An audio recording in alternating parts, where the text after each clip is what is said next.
Chapter 3. Social Statics.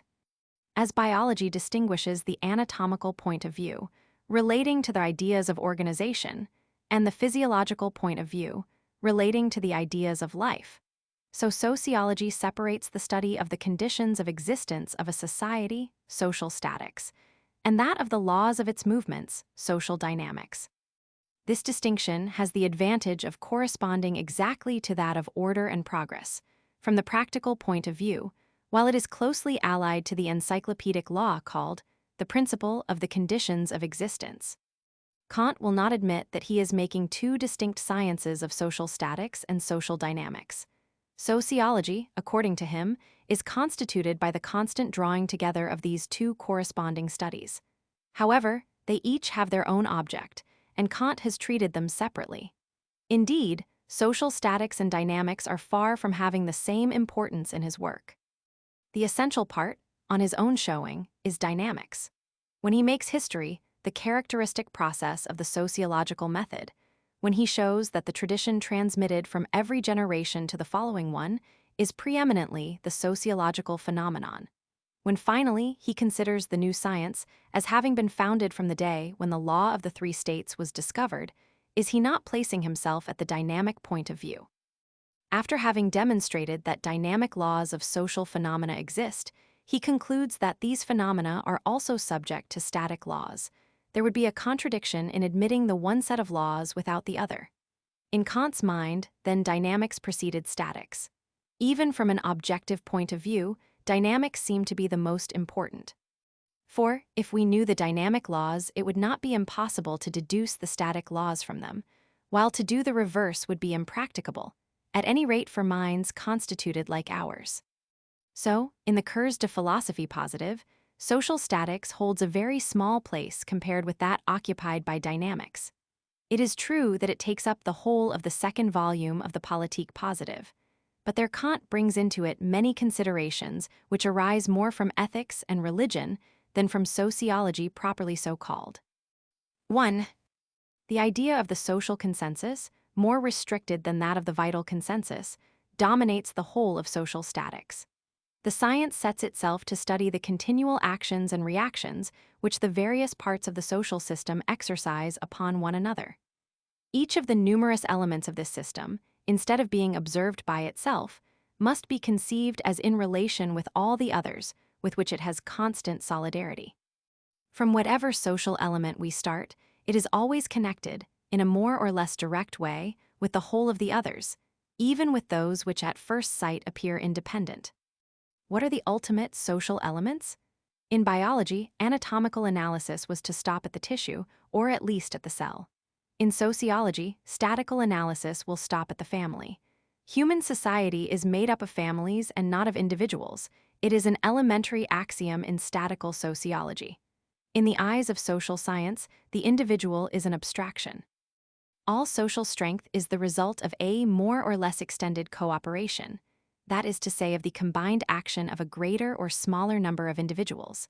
There is nothing purely individual except physical force.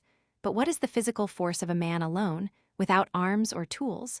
For these already imply a cooperation of social activities. Intellectual power is of value only when others participate in it, so it is with moral power. On the other hand, if all social force is the result of union, all social force is, nevertheless, represented by an individual. The social organism is collective in its nature and individual in its functions. In this way, the part played by the individual again becomes a very considerable one. If the individual, in so far as he is a social force, always represents some group, he is nonetheless possessed of his own personality, which may precisely have taken a great part in the formation of such or such a group. We know that the social organism must not on all points be compared with the living organism. If the family is the ultimate element for social statics, this element is, however, itself made up of persons who are naturally independent and who cannot be compared to cells. The positive theory of the family is founded upon the biological theory of the physical and moral nature of man. This nature is sociable. The human species belongs to the category of those in which individuals not only live in more or less permanent bands, but form definite and durable societies. This is a fact in our experience. The social state is, for men, the state of nature. The contract theory cannot then be maintained. Kant does not stop to criticize it. The theorists of the counter-revolution have sufficiently refuted Rousseau. According to Kant, sociability is spontaneous in the human species, in virtue of the instinctive leaning towards common life, independently of any personal calculation, and often against the most immediate interest of the individual. Society is not then founded upon utility, which could moreover only appear in a state of society already established. Thus, the family is the ultimate social element. Being preoccupied by this idea, Kant, who had such a deep, clear-sighted feeling of the evolution of societies, does not ask himself whether the family has evolved from something which existed previously. For him, it is something natural, that is to say, something given, beyond which we should not go back, and of which only the biological conditions can be determined. It is from this point of view that Kant defines the relations of man and woman in the family. He bases himself upon biology, that is to say, both upon physiology and psychology, to represent the female sex as living in a kind of state of continuous childhood. Whence he concludes to the natural subordination of woman. This inferiority does not moreover extend to the whole of her moral nature, for, in general, women are as superior to men by the natural development of sympathy and sociability as they are inferior to them where intellect and reasoning powers are concerned. On this last point, John Stuart Mill held the contrary opinion, and this disagreement contributed not a little to alienate him from positive philosophy. Later on in his second career, Kant, who more and more came to subordinate the intellect to the heart, still more extolled the moral excellence of woman, and ended by considering her as intermediary between humanity and man. But even then, while proclaiming the sentimental, moral, and aesthetic superiority of woman, he persisted in maintaining that, from the intellectual point of view, by reason of immutable biological conditions, she remains inferior to man. From analogous motives, Kant regards marriage as a universal natural disposition, the first necessary basis of all society. Everything which tends to weaken marriage tends to disorganize the family, and consequently, to destroy society in its constitutive elements. Kant will thus condemn divorce, of which he himself had the best reasons for appreciating the advantages. Generally, Kant's theory of the family is modeled upon the Christian family. According to his constant practice, he seeks to detach the institutions of Catholicism, which he admires, from its dogmas which he believes to be almost dead. These institutions, excellent in themselves, only suffer from being bound up with beliefs which are disappearing.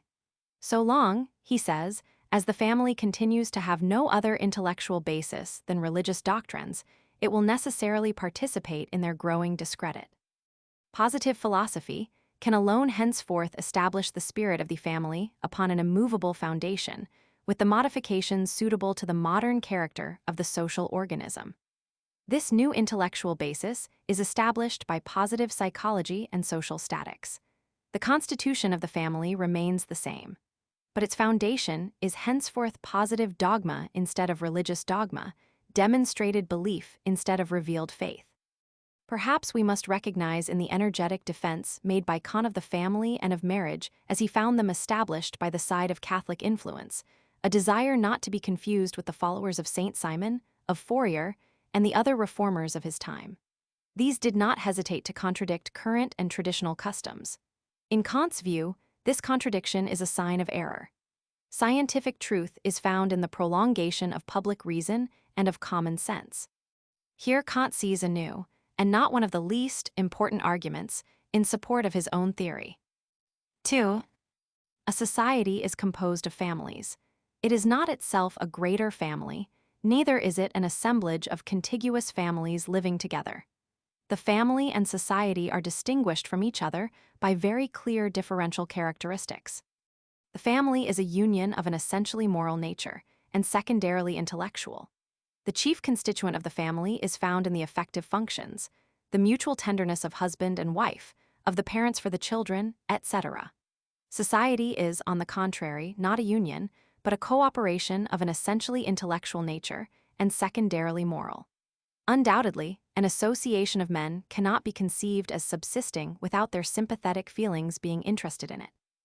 Nevertheless, when we pass from the consideration of the single family to the coordination of several families, the principle of cooperation necessarily ends by prevailing.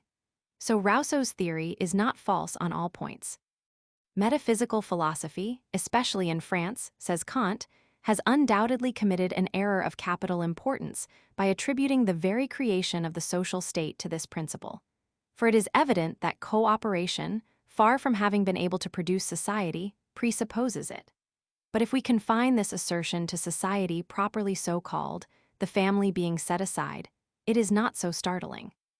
For if cooperation could not create human societies, it alone at least has been able to communicate to these spontaneous associations a definite character and a lasting consistency. This cooperation is called today the division of labor. Kant knew this expression. Adam Smith had already made it famous. If Kant did not make use of it, it is because economists had limited the idea and the term to merely material usages. He wishes, on the contrary, to consider cooperation in the whole of its rational extension. It then becomes an extremely general principle, dominating the whole of social statics, and finding its application in the greatest as in the most limited social groups. This principle leads us to regard not only individuals and classes, but also, in many respects, the different peoples, as participating together in a suitable way and a determined degree, in an immense common work whose development unites those actually cooperating with the series of their successors and their predecessors. Thus, we see the relation between the dynamical and the statical laws of social continuity, which binds successive generations, with social solidarity, which unites men living in the same period. This solidarity arises especially from the division of labor. The latter is the primitive cause of the extension and of the growing complexity of the social organism, which may be conceived as comprising the whole of our species. The founder of social statics, Aristotle, had formulated its most general principle: separation of offices and combination of efforts. Without the separation of offices, there would only be an agglomeration of families and not a society. But the indispensable counterpart of the separation of offices is the combination of efforts, that is to say, a general thought which directs them, in a word, a government. Thus, the ideas of society and of government are implied in one another. Indeed, there is no society properly so called without the division of social labor, a division immediately generating consequences which make government a necessity. Society in developing grows more and more complex. Instead of a small group of a few families, it ends by numbering hundreds, thousands, and even millions of them. At the same time, the division of labor often gives rise to individual differences, at once intellectual and moral. Minds are developed, but each one according to its special line, at least according to that of his profession or of his class. The communion of feeling and of thought tends to become weaker.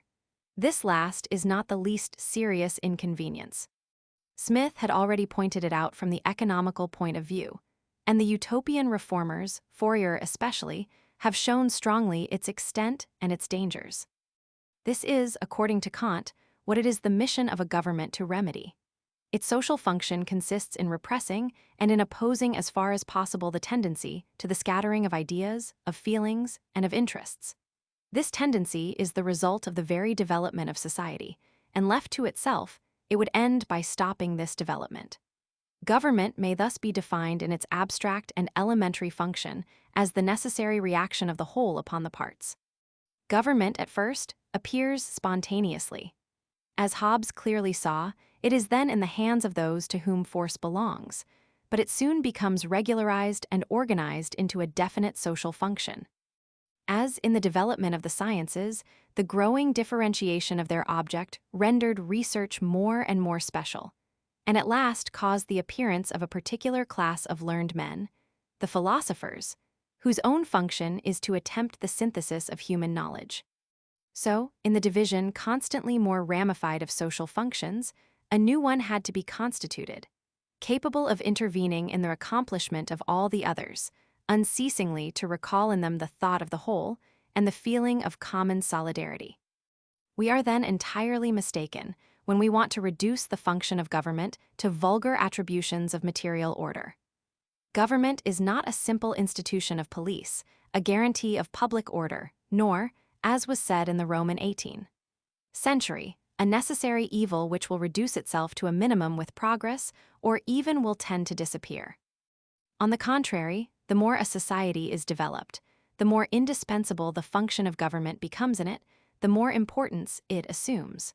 Progress in the future will make a more and more considerable place for it in social life. Although it does not itself realize any determined social progress, government necessarily contributes to whatever progress society can make. If the idea of the division of labor is not to be understood in a purely material and economical sense, the principle of social cohesion, which Kant calls government, cannot any more be founded upon a single conformity of interests. This would not suffice to maintain a human society. For such a society to subsist, there must be a certain communion of beliefs and feelings of sympathy, which themselves depend in a certain measure upon these beliefs. Undoubtedly, society could not resist a deep and durable divergence of interests, but it would still less resist incompatibility of feelings, and especially of beliefs among its members. In a word, the basis of human society is intellectual before all things. And, as the first object of the mind of man is the interpretation of the world which surrounds him, the constitutive basis of human society is religion. The groups which are united in the same general conception of the universe are part of the same society. Hence, in the past, we see endless conflicts between the societies whose religions were different. Hence, in the future, the unity of the human species will finally become entirely rallied around positive religion. If this is the case, government, which is by definition the highest and most general social function which represents the spirit of the whole, cannot be confined to temporal action.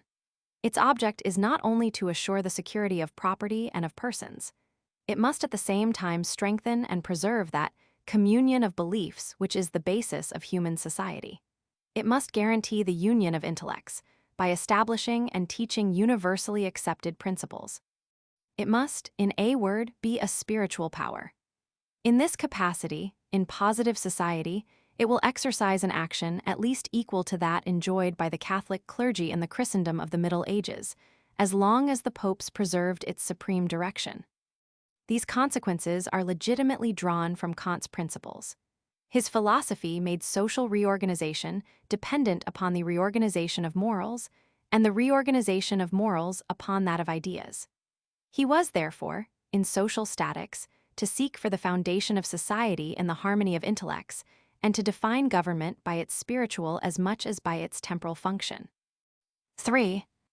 Kant's social statics are far from fulfilling the program which he indicated in a word when he called it social anatomy. Undoubtedly, he is right in not pushing the comparison between living beings and society to dangerous or childish attempts at precision. But in sociology as in biology, he separates the study of the organs from that of the functions, and we must admit that he insisted very little upon the analysis of the social organs. From the statical point of view, he only distinguishes the individual, the family, and society taken as a whole. Moreover, the consideration of the individual is only preliminary, since the families represent the real social elements. He therefore sees, or at least he studies nothing intermediary between these elements and the totality of the social body, that is to say, the human species. He limits himself to indicating the separation of offices, which increases with the extension of the social body. But what is the structure of this body? What diversity of organs and apparatus does it contain? Social statics tells us nothing of this. The Politique positive scarcely gives us a few brief indications on this point. The collective organism would be composed first of families, which constitute its real element, then of the classes or castes which form its tissues, and finally of towns or villages which are its real organs. This is very vague. Only in the dynamics shall we find views a little more precise on the appearance, the structure, and the functions of the different social forms.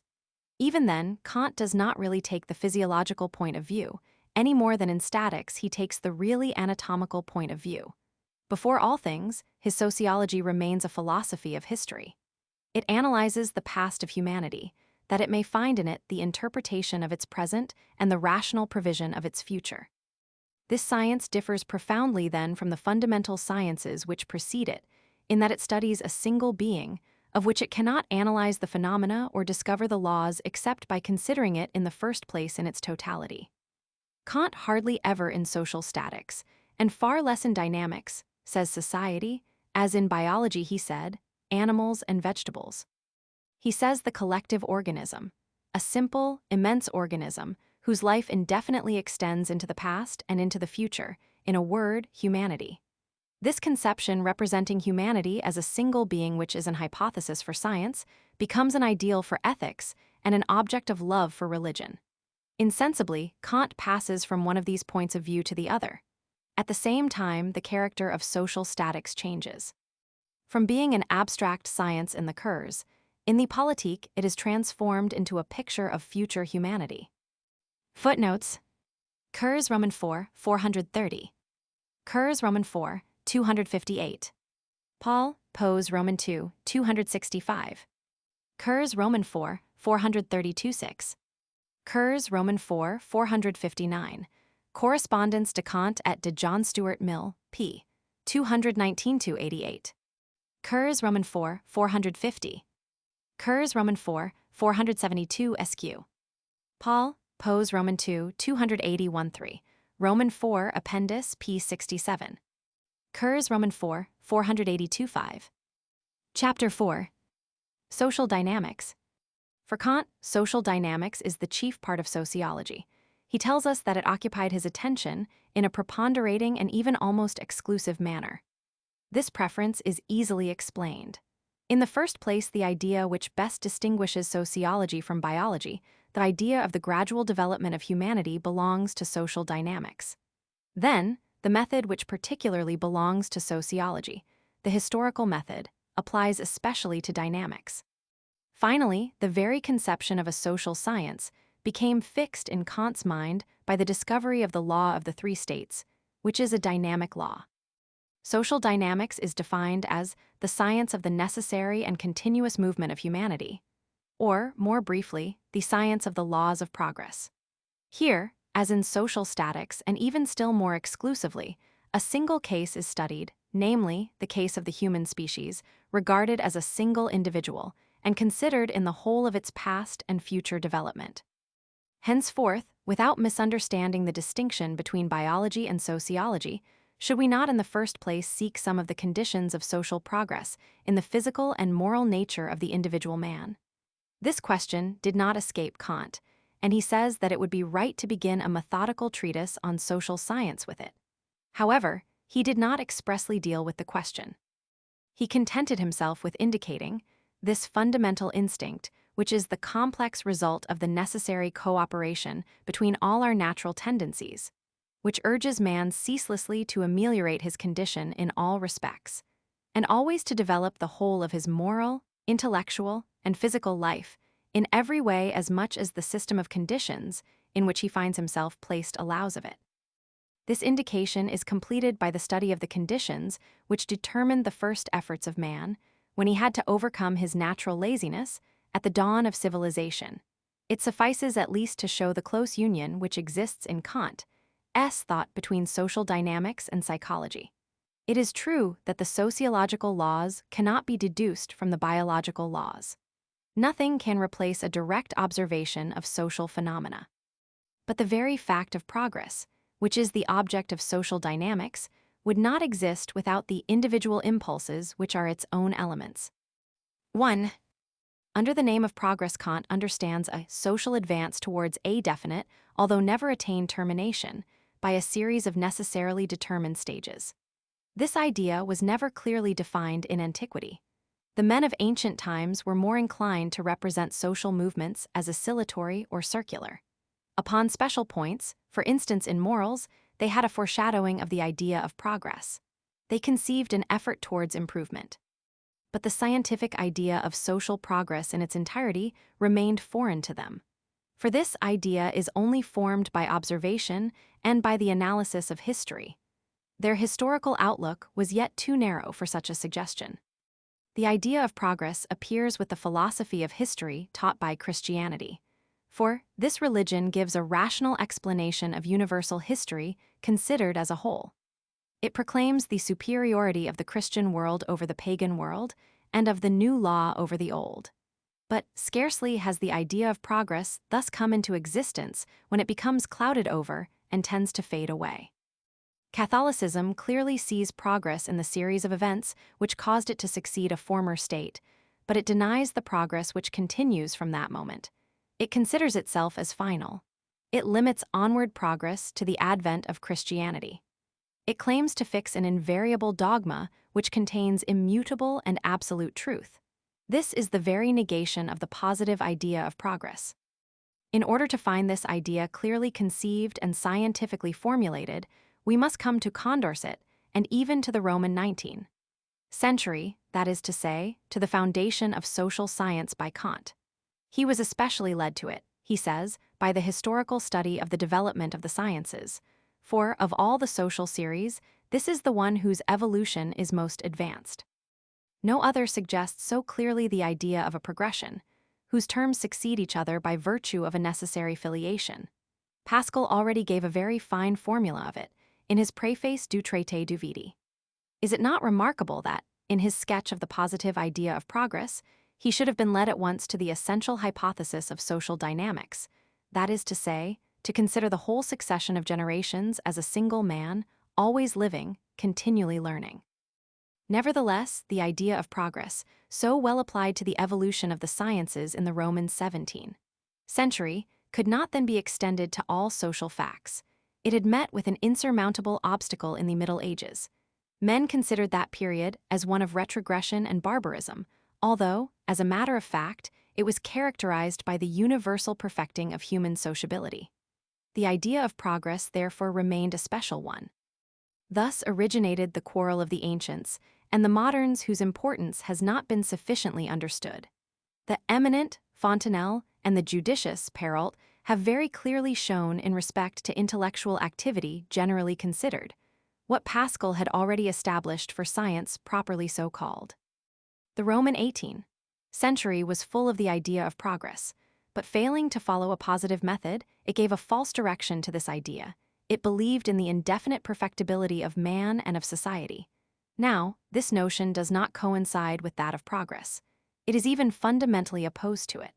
Progress signifies development subject to fixed conditions and operating in virtue of necessary laws which determine its advance and its limitations.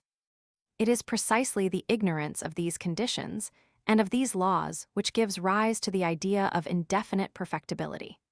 If Helvetius and Condorcet had had a positive knowledge of human nature, they would not have entertained so many illusions and unreasonable hopes.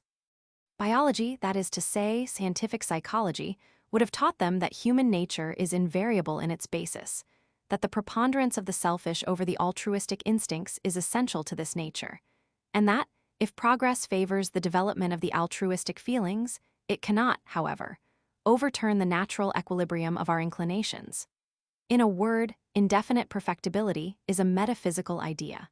Imagination plays a greater part in it than observation. The philosophers who conceived it did not realize the relations which bind the intellectual and the moral life of man to the structure of his organism. In order that the idea of progress should reach its final form, it was necessary, in the first place, that positive psychology should have put an end to the dreams of indefinite perfectibility. It was also necessary that the French Revolution should come to render the course of the history of humanity intelligible. Indeed, according to Kant, a progression cannot be understood so long as we do not know at least three of its terms. Two terms do not suffice to define it. Now, up to the time of the French Revolution, several progressions, or social series, undoubtedly offered the required number of terms to scientific reflection. For instance, the evolution of such and such a science, or of such and such an art. But in sociology, the knowledge of secondary laws is subordinated to that of primary laws, and the advance of such and such a social series can only be understood if the development of society in general is known in its fundamental law. To discover this law, then, we must possess at least three terms of the general progression. Now, before the French Revolution, two terms only were given, the regime of the societies of antiquity and the Christian regime, that is to say, the one which attained its highest degree of perfection in the Catholic organization of the Middle Ages. The French Revolution came to furnish the third term. it brought the idea of a new regime. As Kant had said, in terms which were certainly unknown to Kant, it gave men the idea of a social organization founded upon principles different from those of the existing societies. Henceforth, the idea of progress could apply itself to the whole of the historical development of humanity. It is to this salutary disturbance, says Kant, that we owe the strength and the audacity to conceive a notion upon which rests the whole of social science, and consequently the whole of positive philosophy, of which this final science alone could constitute the unity.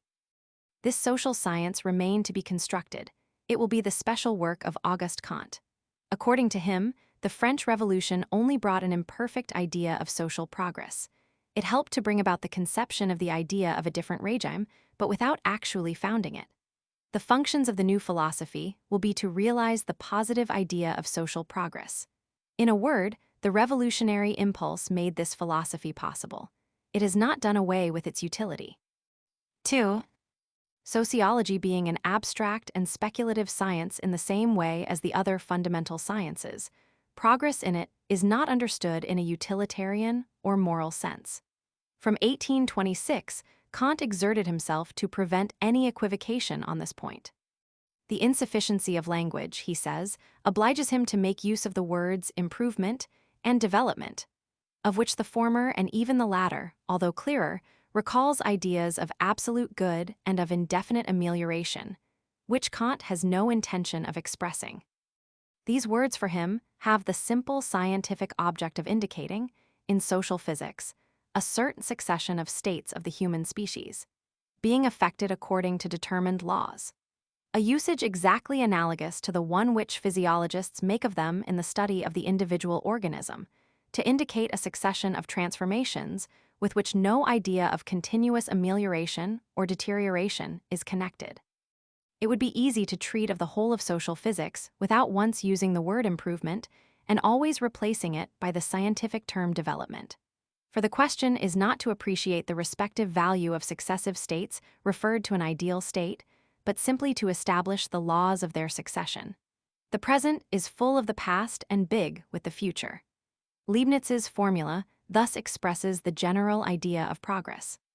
Kant only makes it positive by discovering the general laws of this progress, and by showing that they are correlated to the laws of social statics.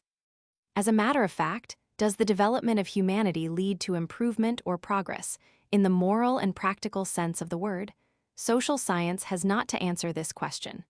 However, Kant thinks that this improvement takes place, and that progress, so understood, can be shown at once in our condition and in our nature. As proofs of this, in the first place, he gives the increase in the population, at least in that portion of humanity which he nearly always considers alone, the white race. Then he mentions the law according to which exercise perfects the organs. This progress is fixed by heredity. Kant thus admits this principle laid down by Lamarck, with this reservation that evolution never transforms natural dispositions. As to our condition, it is improved according to the measure in which we can act upon natural phenomena, and this power in turn depends upon the knowledge we have acquired of the laws of phenomena. Vision brings provision, and thus facilitates provision. Progress is here manifested by the extension of our scientific knowledge and by the improvement of the arts founded upon this knowledge. If scientific knowledge, which is necessarily abstract, has to be separated from practice in order to seek for the general laws which regulate phenomena, science, once constituted, makes possible a system of reasoned applications which reaches immeasurably farther than empirical art. Like Descartes, Kant founds the most ambitious hopes upon the positive science of nature. Now, the most modifiable phenomena, those in which our intervention is most efficacious, are the human phenomena, be they individual or collective. On the other hand, our action upon the external world especially depends upon the dispositions of the agent. In every way, then, we must improve these dispositions. The most important improvement will be that of our internal nature. It will consist in bringing about the greater and greater prevalence of the attributes which distinguish man from the animals, that is to say, intelligence and sociability correlated faculties, which are at once as a means and as an end to one another. We know, moreover, that there are limits to this progress. The perfect preponderance within ourselves of humanity over animality is a limit, nearer to which our efforts must ever bring us, without ever actually reaching it. Whether it be a question of our condition or of our nature, the improvement, in both cases, can only be very slow. It is never easy to substitute to natural order an artificial order resting upon the scientific knowledge of the former. Of those different forms of progress, the first, which Kant calls the material progress, because it is the easiest, is the most advanced. The great attraction which it has for the men of today is thus explained, but the importance given to it is quite exaggerated. If our nature could be brought to a higher degree of perfection, it would assuredly be preferable. But it is perhaps necessary that our material conditions of existence should first have been ameliorated. The improvement in our nature may be physical, intellectual, or moral. The first would consist in an addition to the average duration of human life. It depends upon the progress of biology and, consequently, of medicine and hygiene. Intellectual, scientific, and aesthetic improvement would be still more desirable. It means a greater soaring upwards than is represented by all physical improvements or a fortiori by any material improvements. For the intellect is a universal tool whose uses have a universal application. But human happiness depends far more upon moral progress, over which we have also more command, although it is more difficult. No intellectual improvement could be equal in value to an increase in goodness or in courage. If we were wise, our whole endeavor, therefore, would be in this direction. At any rate, we ought always to remember that other forms of progress are desirable simply as means, and moral progress alone as an end. 3. The theory of progress is the principle of social dynamics, itself the essential part of sociology, while sociology lies at the heart of positive philosophy. It was therefore to be expected that the adversaries of this philosophy would especially seek to ruin the theory of progress, which supports everything else. Indeed, the objections have been numerous and pressing. Of these objections, Kant had foreseen the two most important, and he had endeavored to answer them beforehand. According to him, the theory of progress implies neither fatalism nor optimism, nor the quietism which has been represented as a consequence of it. On the first point, Kant draws our attention to the fact that the necessary consequence of his principle of laws is not the absolute determinism of phenomena, whether it be a question of social or other phenomena. Positive philosophy admits nothing absolute. Determinism, like free will, is a metaphysical thesis. Kant is not compelled to take sides either with one or the other. He leaves them to mutually refute each other. The positive conception of the moral and intellectual faculties of man, as Gall clearly established, does not imply that human actions might not be otherwise than they are. Similarly, if in general natural phenomena are subject to laws, this does not prevent us from conceiving these phenomena as modifiable by man's intervention.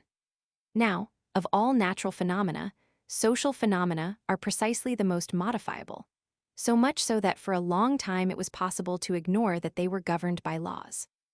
There is then no contradiction in affirming the reality of these laws, and in considering at the same time the intervention of human activity in social phenomena as efficacious. As early as 1824, Kant wrote to his friend Vallet, "It would be misunderstanding my thought to conclude from it that I forbid all improvement, since, on the contrary, I formally establish that every government must change in consequence of the progress of civilization, and that it is in no way a matter of indifference that these changes should take place by the mere force of circumstances or by calculated plans based upon observation. I do not deny the power of political measures, I limit it. It belongs to social science to determine the limits of the useful action of man upon social phenomena. These limits are narrow enough. Man can only modify, from the static point of view, the intensity, and from the dynamic point of view, the speed of social phenomena. Indeed, here as elsewhere, modifications can only be produced in conformity with laws. To suppose the contrary would be to deny the very existence of these laws. Now, the fundamental law of statics is the intimate solidarity and the mutual dependence of all social elements at all the moments of their common evolution. There is, therefore, no disturbing influence, whatever its origin may be, which can cause unsympathetic opposing elements to coexist in a given society. Rather would it destroy this society. All that is possible is to modify the respective tendencies which indeed coexist in this society, but without causing the appearance or disappearance of any of them. In the same way, from the dynamic point of view, the order of the successive phases of progress is determined by laws. No external influence, nor in particular that of man, could overturn or disturb this order or skip one of the stages. The evolution could only be made more rapid, that is to say, easier. The statesman, infatuated with his power, will perhaps find this a very humble part to play. But even within these limits, human intervention could still be of capital importance, provided that it were directed by science. History confirms these views. In it, we never see social phenomena modified by man otherwise than in their intensity or in their speed.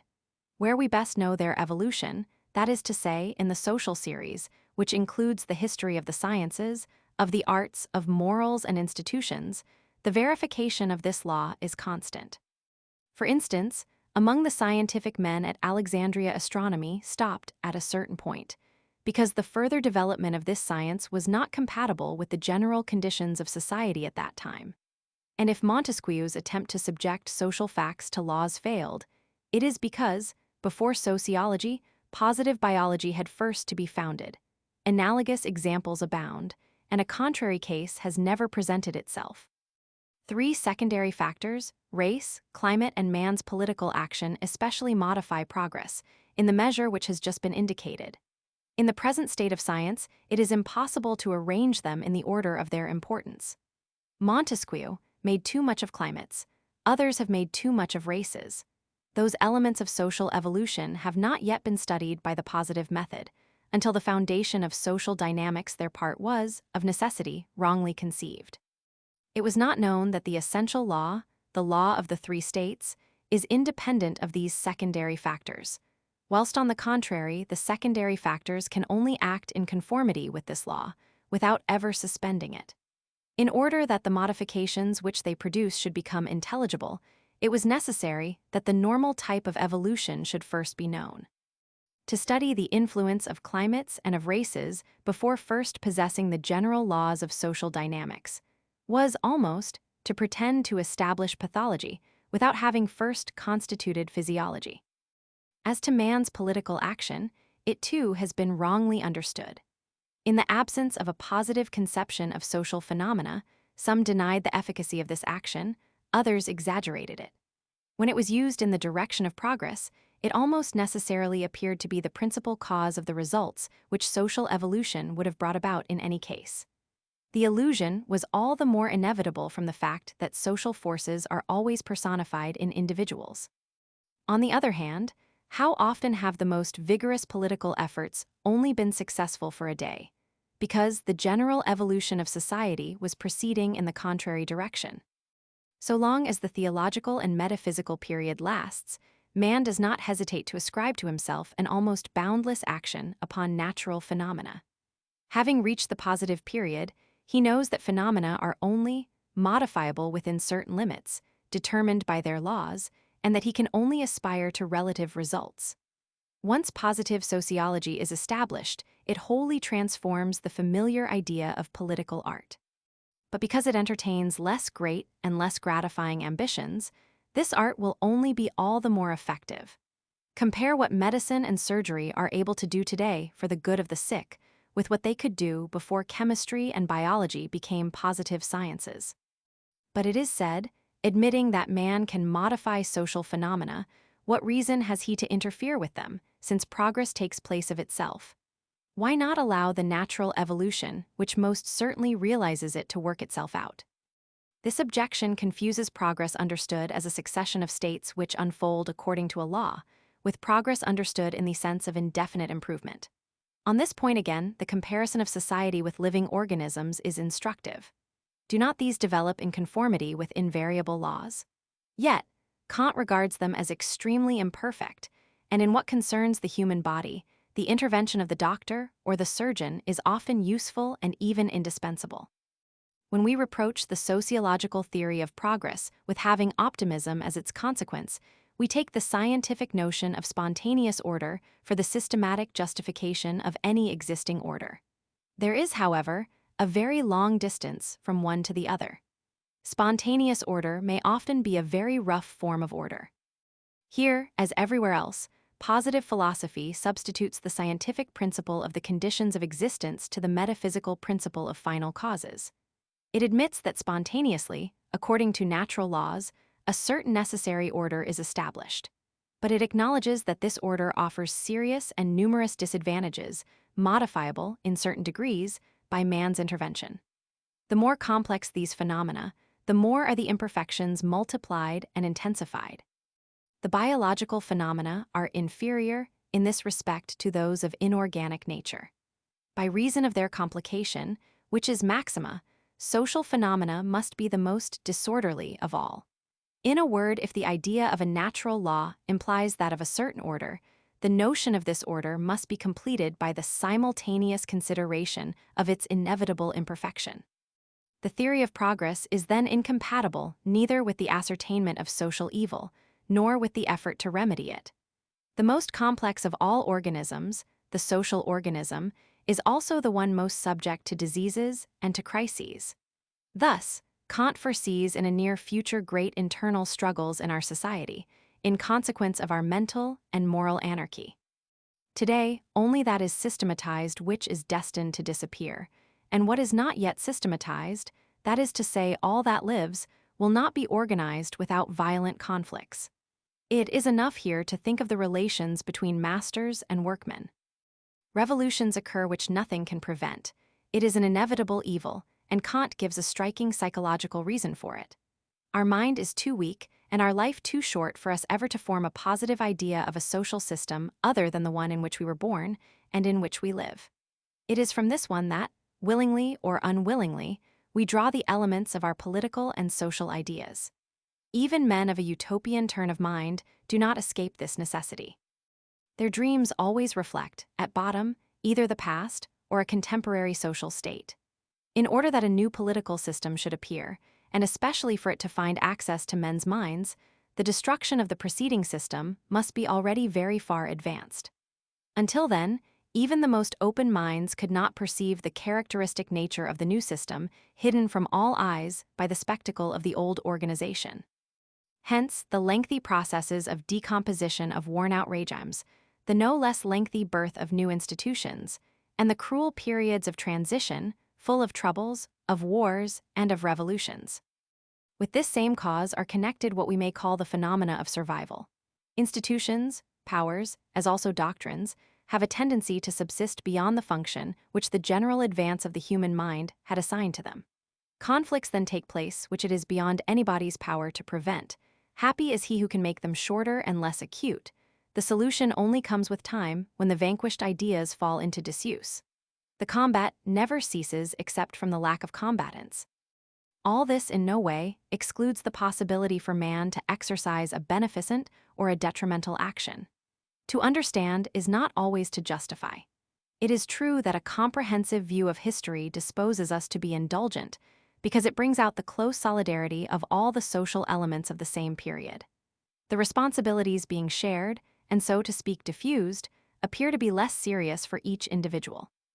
Nevertheless, this philosophy allows praise and blame for the past, and active intervention in social phenomena for the present. But this intervention will only produce the desired results if it rests upon social science. The positive polity does not propose to direct the human race towards an arbitrarily selected end. It knows that humanity is moved by its own impulse, according to a law no less necessary, although more modifiable than that of gravitation. It is only a question for politics to facilitate this advance by throwing light upon it.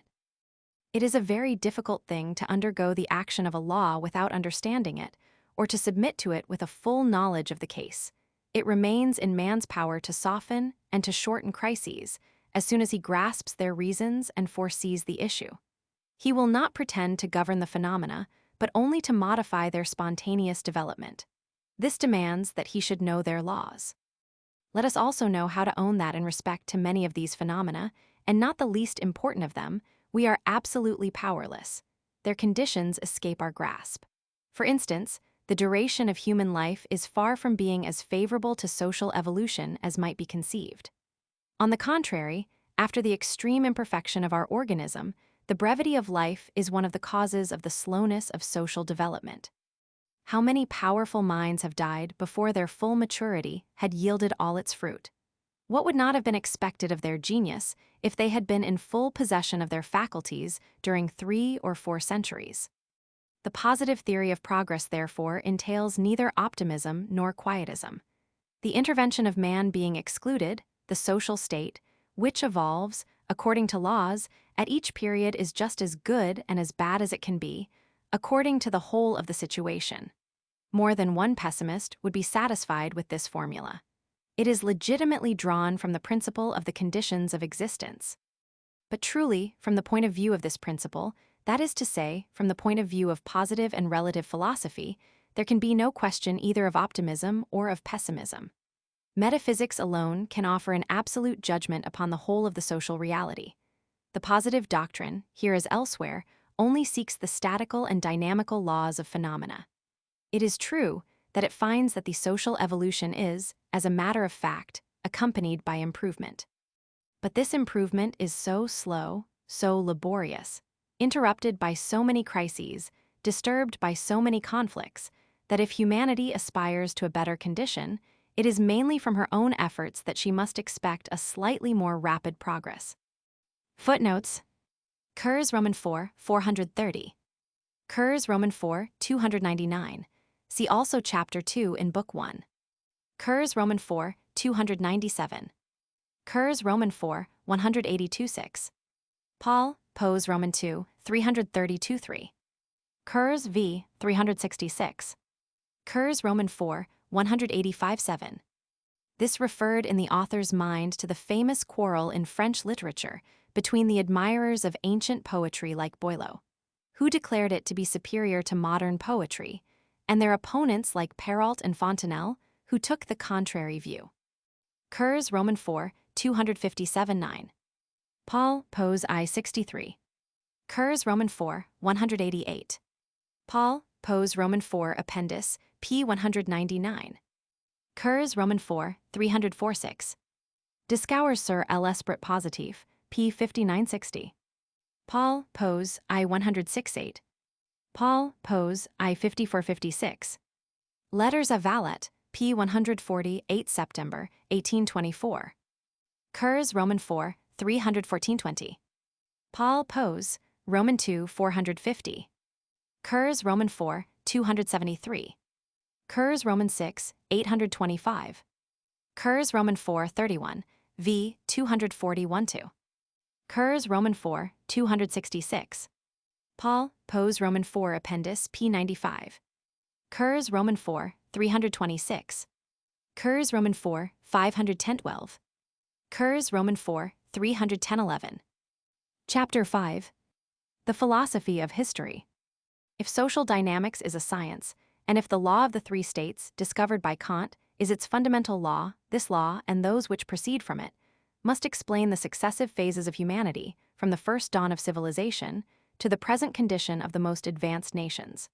They must introduce unity and continuity into this immense spectacle, where in general we see so much confusion and incoherence. Thus, the counterpart of social science is a philosophy of history. In it, social science finds its concrete expression and its verification. In the absence of the prevision of social facts for the future, a prevision which is rendered almost impossible by the extreme complication of these facts, social science at least allows of the rational coordination of the whole of the past. In order to establish this philosophy of history, Kant gave himself 2 postulates.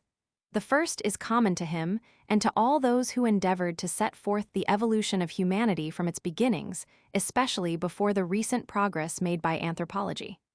Kant constructs primitive man and the society in which he lived.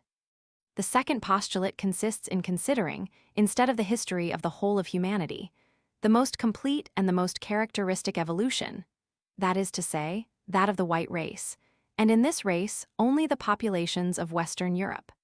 Kant will almost confine himself to the periods dealt with by Bossuet in the Discours sur l'histoire universelle, which, moreover, he greatly esteems. His philosophy of history only embraces Egyptian civilization, very little known in his time, then Greece and Rome, And finally, after the fall of the Roman Empire, the development of some Latin and Germanic peoples in Europe. We can understand that Bossuet should have so limited universal history as to include in it only a small portion of humanity gathered on the shores of the Mediterranean. He was obliged to do so by the leading idea in his work, which makes the appearance of Christianity the culminating point in the human drama. All that precedes it must tend to bring it about, all that comes after it must arise from it. But is Auguste Comte, like Bossuet, justified in leaving out of universal history the great civilizations of the Far East, almost the whole of Africa and the whole of the New World? Since, according to him, there is no chosen people, nor providential direction, must he not consider the total evolution of humanity? He has no right to isolate a part of it in an arbitrary manner and to neglect the rest. He has it all the less in that he considers the species in its entirety as an individual, and that this hypothesis of Condorcet has become a principle of social science with him. But Kant believes his postulate to be as well justified by his definition of sociology as Bossuet's plan could have been by his theological doctrine. Resembling on this point the other positive sciences, sociology is made of laws, not of facts. The pure and simple knowledge of facts is only an end from the point of view of scholarship. Science only seeks for this knowledge in the measure in which it is indispensable for the determination of laws. Consequently, if the evolution of human society proceeded simultaneously at different points on the globe, as this evolution takes place, as we suppose, everywhere according to invariable laws, and as climate and race can only modify it within very narrow limits, the sociologist is not bound to study all the societies of the past and of the present. He will only do so in order to make use of the comparative method, in the measure which is judged useful and within the limitations permitted by this method. In the second place, among those historical evolutions, up to the present time independent of one another, to which will he give the preference to seek in it the verification of abstract social dynamics? Evidently to the most complete and the most characteristic, for there he will have least difficulty in disengaging the laws from the extraordinary complexity of facts. Have we not seen that the idea of progress, without which sociology cannot be constituted, has only been definitely formulated since the French Revolution? Kant then thought himself authorized to limit his historical study to the sole examination of a homogeneous and continuous series, which was nevertheless justly qualified as universal. At every moment in history, the people whose evolution is most advanced represent the whole of humanity, since the rest of humanity is destined, sooner or later, to pass through the same phase. Hence the idea, which is found equally in Hegel and in Renan, of a mission of races and of peoples. A temporary mission which, while it lasts, constitutes their might and their right, but which, too often, they have the misfortune to survive. 1. The positive philosophy of history takes as its guiding principle the idea of unity. In virtue of a postulate which is an audacious anticipation concerning an uncertain future, the human species in it is regarded as an immense social unity. Similarly, in it, the evolution of humanity is regarded as ending in the moral and religious unity of all men. Humanity goes from spontaneous religion where it begins to demonstrated religion where it becomes finally established. Between the two lies the domain of history. The successive states through which humanity passes in evolving are not homogeneous. The theological and the positive spirit are mingled in them at various degrees. They struggle one against the other. These states then contain within themselves the principle of their own destruction. Each one necessarily prepares the appearance of the following one until the final state in which the positive spirit alone will predominate. The spring of these concrete views of history is the logical need of unity.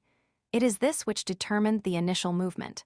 For the primitive religions, unity was never perfect. Even at the period when fetichism rules without question, some rudiments of the positive spirit exist. Human nature, being invariable, the germ of its final state was already contained in a primitive state. From that time it was certain that, if humanity emerged from its primitive state, it would evolve until it found unity in the final religion. If this be so, how is it that Kant did not regard the succession of religious forms as the supreme dynamic law, as the principle of the philosophy of history? Why did he believe rather that he had found this principle in the law of the evolution of philosophies? It is because, according to him, the evolution of religious forms is a function of intellectual evolution. It is even subordinate to intellectual evolution, in this sense, that progress in the knowledge of the laws of nature sooner or later brings about a religious revolution. In the second place, if the philosophy of history had chosen the succession of religious forms as its chief axis, it would only have studied the process of decomposition of beliefs, which, up to the present time, has led them from the period when all thought is religious, fetichism, to that when no thought seems to be so anymore, philosophical deism. It would not show at the same time the inverse and simultaneous process of the positive spirit, which not only determines this progressive decomposition, but also prepares the elements of a new faith. It would not show how by degrees, by means of science, this spirit establishes a conception of nature which by becoming social will become universal, and which will be the basis of the final religion. This is why Kant, while making religion the chief element in individual and social human life, was nevertheless to take the evolution of the intellect, that is to say, the sciences and the philosophies, as the guiding thread of his philosophy of history. 2. It does not come within the purpose of this work to give even a summary outline of the philosophy of history developed by Kant first in the Cours de Philosophie Positive, and then in the third volume of the Politique Positive. Neither shall we disengage the ingenious or profound views of detail with which it abounds. It will suffice for us to show how, according to Kant, the laws of social dynamics are always verified, and how apparent exceptions end by being interpreted in the direction of these laws. Fetichism, properly so called, was succeeded by astrology, then by polytheism, which was first conservative, the regime of castes in Egypt, then intellectual Greece, and social, the Roman Empire. With the Christian religion monotheism comes to be substituted to polytheism. But does not the theory of progress soon meet with an insurmountable obstacle? How does it explain the Middle Ages, that long succession of centuries which Voltaire and the philosophers had described as full of darkness, of superstition, and of ignorance as the disgrace of history? How to reconcile this lamentable retrogression with the continuity of progress affirmed by social dynamics? Auguste Comte's answer is presented in two forms. In the first place, the retrogression was never complete. At the time when the Middle Ages were at their darkest in Europe, Arab civilization was going through its most brilliant period. In it, many of the sciences were going beyond the extreme point reached by them in antiquity. The continuity of evolution was then not interrupted.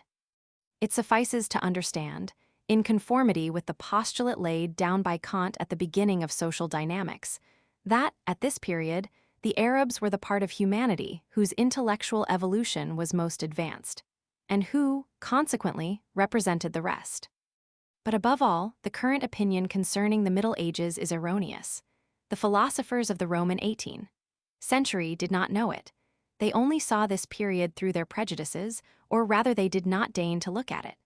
Nevertheless, the whole spiritual movement of modern centuries goes back to those memorable times, unjustly qualified as dark by metaphysical criticism, of which Protestantism was the first organ. In the first place, and this is a capital proposition in historical philosophy, the feudal regime as a temporal organization was the natural result of the situation of the Roman world. In any case, it would have been formed even if the invasions had not taken place. In virtue of the consensus, which is the fundamental principle of social statics, the other series of phenomena which accompanied the establishment of the feudal regime were then also produced as a natural development, and it is a misunderstanding to see in them an interruption of progress. The superiority of antiquity over the Middle Ages, especially in the fine arts, will be raised as an objection. But Kant only recognizes this superiority in the plastic arts, and especially in sculpture. According to him, it is explained by certain features in Greek customs which were sure to make the people of antiquity incomparable in the art of expressing the beauty of the human form. For the rest, the aesthetic education of humanity progressed during the Middle Ages. Architecture produced marvels of which antiquity had no idea. Dante is a unique poet. Modern music has its origin in the Old Gregorian. Finally, the art of the Middle Ages presented two characteristics which the art of the aristocratic societies of antiquity did not possess, at least in the same degree. It was spontaneous, that is to say, in full natural harmony with the whole of the surrounding conditions. Consequently, it was popular. It expressed marvelously for the people, the very soul of the people. If then it be true that the mainspring of the fine arts is to be found under the sway of polytheism, none the less has the development of our aesthetic faculties been continuous, and the law of progress has not been reversed. It is true that since antiquity these faculties have not found a combination of such favorable circumstances, such a direct and energetic stimulus, but that proves nothing against their intrinsic activity, nor against the real merit of their productions. The aesthetic spirit has become more widespread, more varied, and even more complete than it could ever have been in antiquity. Hence it is that the Renaissance did more harm than good to the fine arts.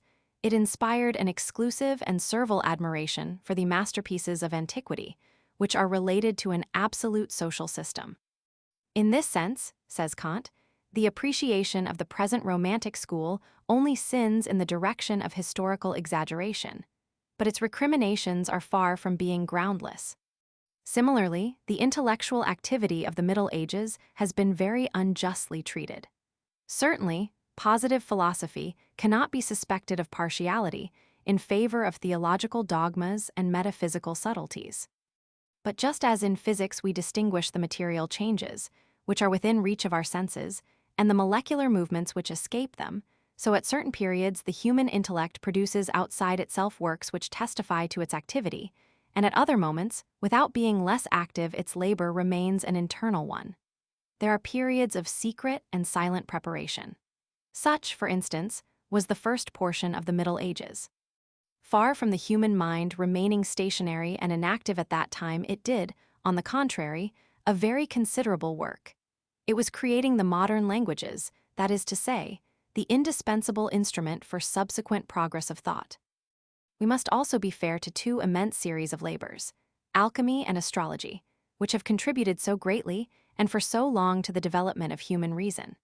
In coming after the astrologers and the alchemists, modern scientific men not only found science roughly outlined by the perseverance of these bold precursors, they further received from them the indispensable principle of the invariability of natural laws. Astrology tended to suggest a high view of human wisdom. Alchemy restored the feeling of man's power, which had been lowered by theological beliefs. In speaking of Roger Bacon, Comte goes so far as to say that the greater number of the scientific men of today who despise the Middle Ages so much would be incapable not only of writing, but even of reading, the great composition of this admirable monk, on account of the immense variety of views on all orders of phenomena contained in it.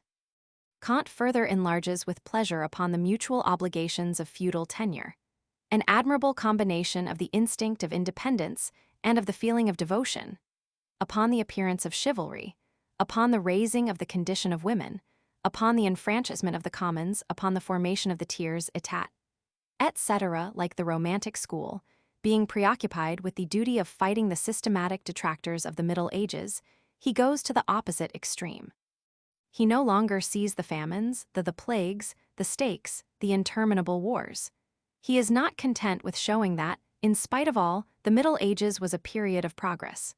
He wants it to be a model period in which we should find the indication in all essential aspects of the program which we are to realize today. The secret of Comte's partiality for the Middle Ages is not hard to discover.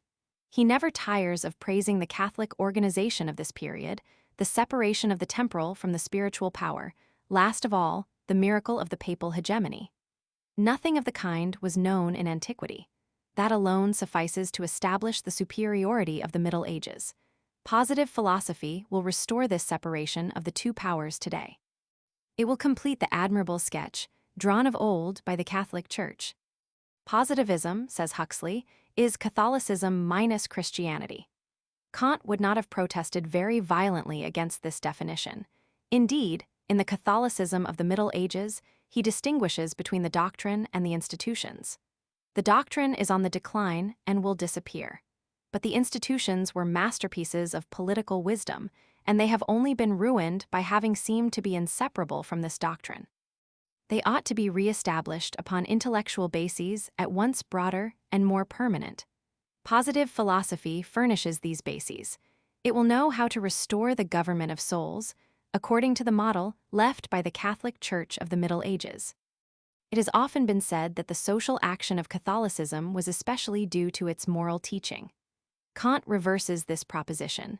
The moral efficacy of Catholicism principally depended upon the constitution of the Church, and only in an accessory way upon its doctrine. Without the constant action of an organized spiritual power, a religion, however pure it may be, cannot have much power over the conduct of men. Catholicism had understood this. It had founded a system of common education which was equally received by rich and poor.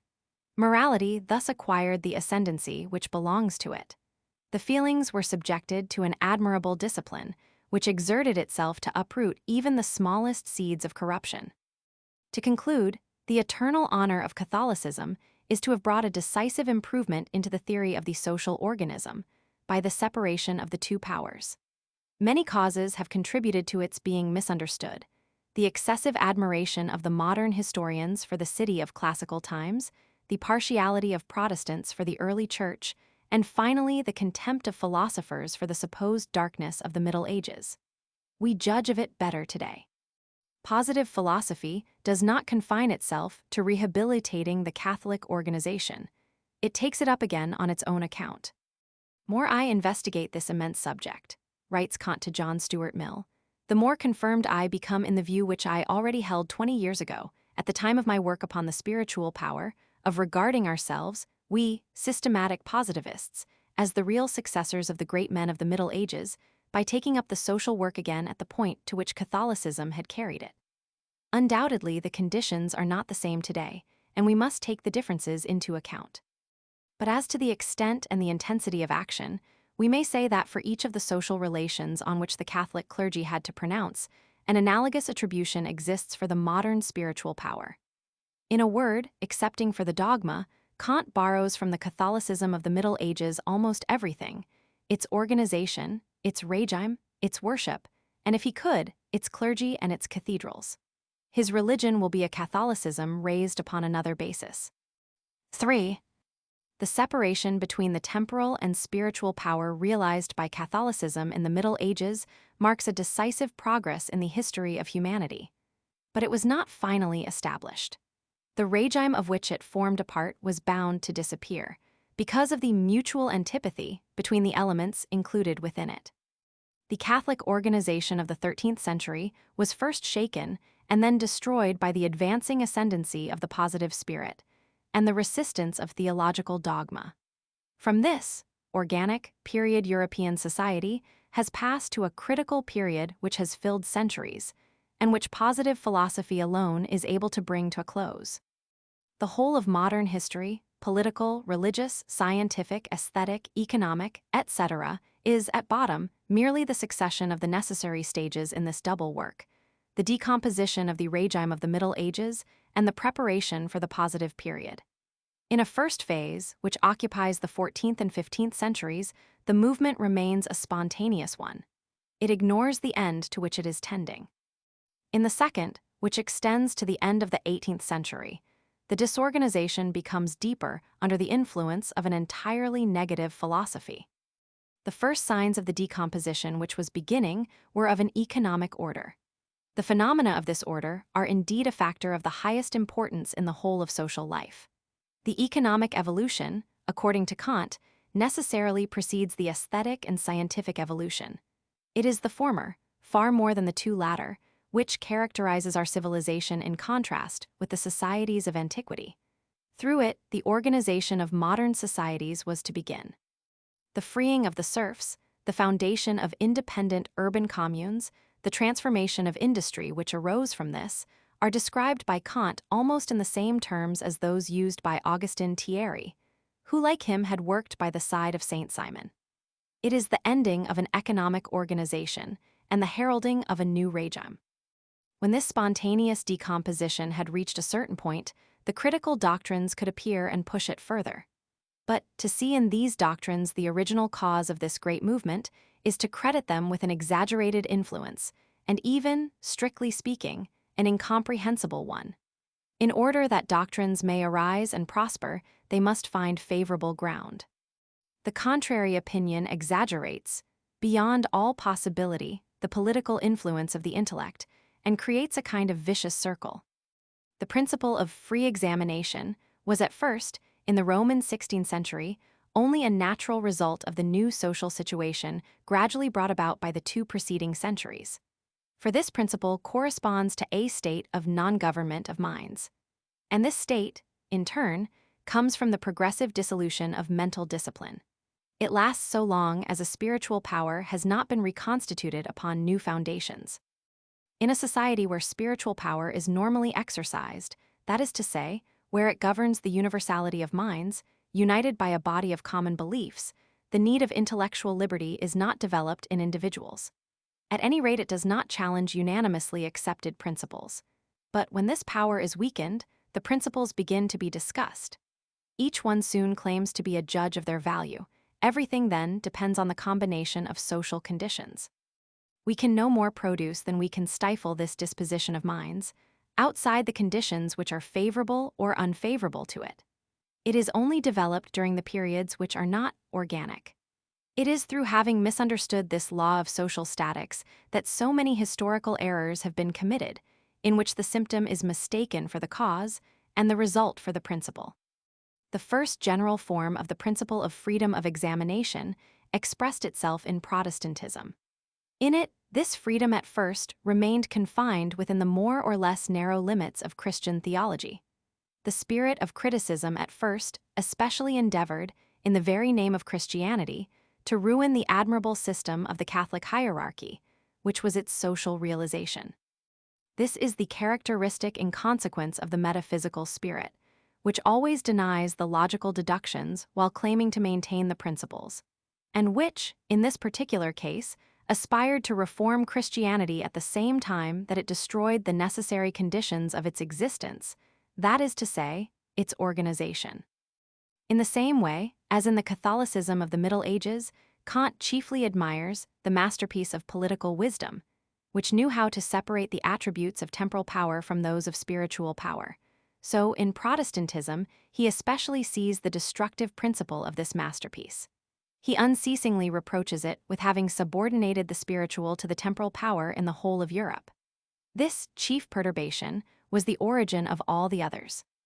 In accordance with the leaders of the traditionalist school, with de Maistre and de Bonald in France, with Haller in Germany, Kant insists upon the close relationship between the Protestant spirit and the revolutionary spirit. Once it has been demanded, the right of examination spreads by a necessity which is at once mental and social and cannot be overcome, to all individuals and all questions. The name of Protestantism should not be restricted to religious reform. It is no less suitable for the whole of the revolutionary philosophy.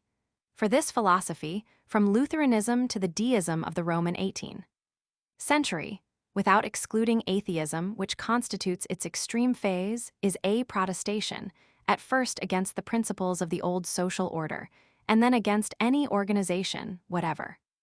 The absolute and indefinite dogma of free examination sets up each individual judgment as an arbiter upon all social questions. From this dogma gradually emerge absolute liberty in speaking and writing, the political sovereignty of the masses at will creating or destroying institutions, the equality of all men, the isolation of nations. In a word, as Haller has said, social and political atomism. These consequences had become inevitable from the day when Protestantism gave the supreme decision in religious questions to everyone, without taking into account conditions either of competence or authority. This first step was a decisive one. If, supposing an impossibility, modern society were replaced in the state in which it was when Protestantism succeeded in becoming established, the same necessary succession of social and political consequences would again unfold themselves. After that, it matters little that Protestantism should have fought against the revolutionary spirit, and that it should have disavowed anarchical philosophy. It matters little that it should have made repeated efforts to constitute a spiritual authority, and that it should have produced a multitude of sects, of which each pitied the preceding one and abhorred the one which followed it. Whatever it may do, Protestantism remains purely critical, negative, and disorganizing. Consequently, the part it plays can only be transitory. It contains no element which the positive organization should preserve. It naturally ends in philosophical deism. This deism appears as early as the Roman 17th century in England and in Holland with Hobbes, Spinoza, and Bayle. The right of examination is henceforth recognized as indefinite in principle, but in fact, it is thought possible to maintain the metaphysical discussion within the more general limits of monotheism. At bottom, they continue to destroy religion in the name of the religious principle. A rational theology is constructed, and the natural religion, dear to the Roman 18th century, is finally reached. Now, in Kant's eyes, rational theology is an incoherent expression, and natural religion a monstrous drawing together of terms. As if every religion, with the exception of the positive one, was not necessarily supernatural. The harmony between reason and belief, even when sought for with perfect sincerity, is deadly for faith. For the strength of theological conceptions lies in their spontaneity. Logical proof, even admitting that it be really demonstrative, never fortifies and can only weaken them. The innumerable proofs of the existence of God which have appeared since the Roman 12th century not only state the bold doubts of which this existence has been the object. It can also be asserted that they have largely contributed to the propagation of those doubts, either through the contempt which the weakness of many of these arguments was bound to reflect upon ancient beliefs, or even by consideration of the strongest of these arguments. Popular instinct was not mistaken in calling the metaphysicians who were working at these proofs atheists. Their work was essentially anti-theological. Our century sees it in another light. As the decay of theology still continues, that which formerly was judged by public opinion as impious may today appear to be a pious occupation. The criticism of religious beliefs has been developed and spread without giving too much offense to temporal power, thanks to the care taken by philosophers in general to reassure it upon the immediate consequences of their labors. Hobbes in the Roman 17th century, Voltaire in the Roman 18th, are as conservative from the political point of view as they are revolutionary from the religious point of view. The precaution was a very wise one on their part. But it did not arrest the consequences which arose from their principles. Critical philosophy, urging the dogma of the freedom of examination to the assault of all the principles of the established regime, shook and ruined them one after the other, until the final explosion of the French Revolution. This was the conclusion, in fact, of the long work of decomposition which had been going on during 5 centuries. The old regime was rotten. The revolution overturned it, meaning to clear the ground. But did it lay down the basis of the regime which was to succeed this one? It did not, replies Kant with Saint Simon and de Maistre. He admires the energy of the political gifts of the convention. Nevertheless, it was wrong in believing that critical principles could take the place and carry out the functions of organic principles. So long as the struggle lasted, the critical principles had been all the more effective in that they were credited with an absolute value. Thus, the dogma of boundless liberty of conscience had served to destroy the spiritual power of the Catholic clergy, the dogma of the sovereignty of the people to upset the temporal government, finally the dogma of natural equality to decompose the system of social classes. But once the old regime was abolished, the error of taking these dogmas as the basis of reorganization was committed. It was not seen that they were incompatible not only with the regime which they had just destroyed, but with any social system whatever. In this way, it is moral and political disorder which was upheld as the end of social perfection. For each of the dogmas of the critical doctrine, when it is taken in an organic sense, comes exactly to lay down as a principle that in this particular respect society must not be organized. What becomes of government, for instance, in this system? By a direct and total supervision of the most fundamental political notions, government is represented, the necessary enemy of society. The latter must always hold it in a state of suspicion and of supervision. It must more and more restrict its modes of activity, and finally only leave it functions of general police, without its contributing in any way to the direction of the collective life and social development. In a word, with no action upon ideas, upon beliefs or feelings, the government would only have charge of the protection of interests. But is not this formally denying the very idea of government, which by definition should on the contrary represent the spirit of the whole, and the directing function of society? Is it not giving up at the same time the great progress realized by the Middle Ages, that is to say, a spiritual power independent of the temporal power? Even considering interests alone, this system only maintains order with great difficulty. It is obliged to have recourse to corruption, and it leads to continual increase in public expenditure. The principles of critical philosophy cannot then be used as a foundation for a new social organization. The attempt has been made and has been condemned by history. This failure could have been foretold. For being essentially metaphysical, this philosophy implies a contradiction which necessarily renders it powerless. It tends to preserve the general bases of the old political system, whose chief conditions of existence it has, however, destroyed. There is a very close relationship between the natural religion of philosophers and the political conceptions of the revolutionists. The latter are still connected by their deepest roots with the old order of beliefs which they have fought against with all their strength. Liberty, equality, the sovereignty of the people, the whole of the absolute rights which constitute the basis of the revolutionary doctrine is shielded, in the last place, by a kind of religious, although vague, consecration. The French Revolution was the work of the deists. Kant has set apart the thinkers of the Roman 18th century, whom he considers as his precursors, that is to say, as the anticipatory representatives of the positive spirit. Fontenelle, Hume, Montesquieu, Diderot, and D'Alembert, Turgot, Condorcet, and a few others. He judges the rest of the philosophy of the century more severely. He does not spare the encyclopedia, and in the majority of the philosophical writings of this period, he finds little but a frivolous and feeble sophistic argumentation. Circumstances almost alone have made its success. This philosophy is incomparably inferior to that which the counter-revolution opposed to it.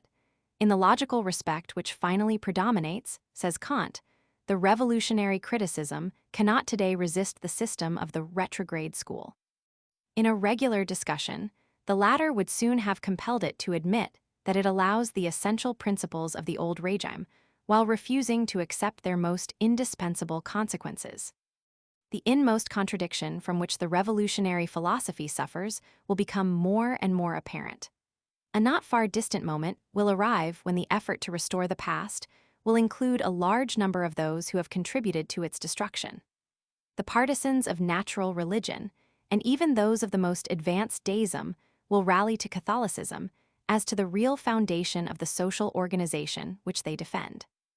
The alternative will then be set up between the only two solutions, which are logical and organic, either the old regime, with the Catholic organization, or the new with the positive organization. Between these two, there is no room for the critical, liberal, metaphysical, revolutionary system, which, by whatever name it may be called, signifies no organization at all. 4. The old regime was bound to perish because in it, the social organization was connected with a system of beliefs and of dogmas which could not withstand the spirit of investigation.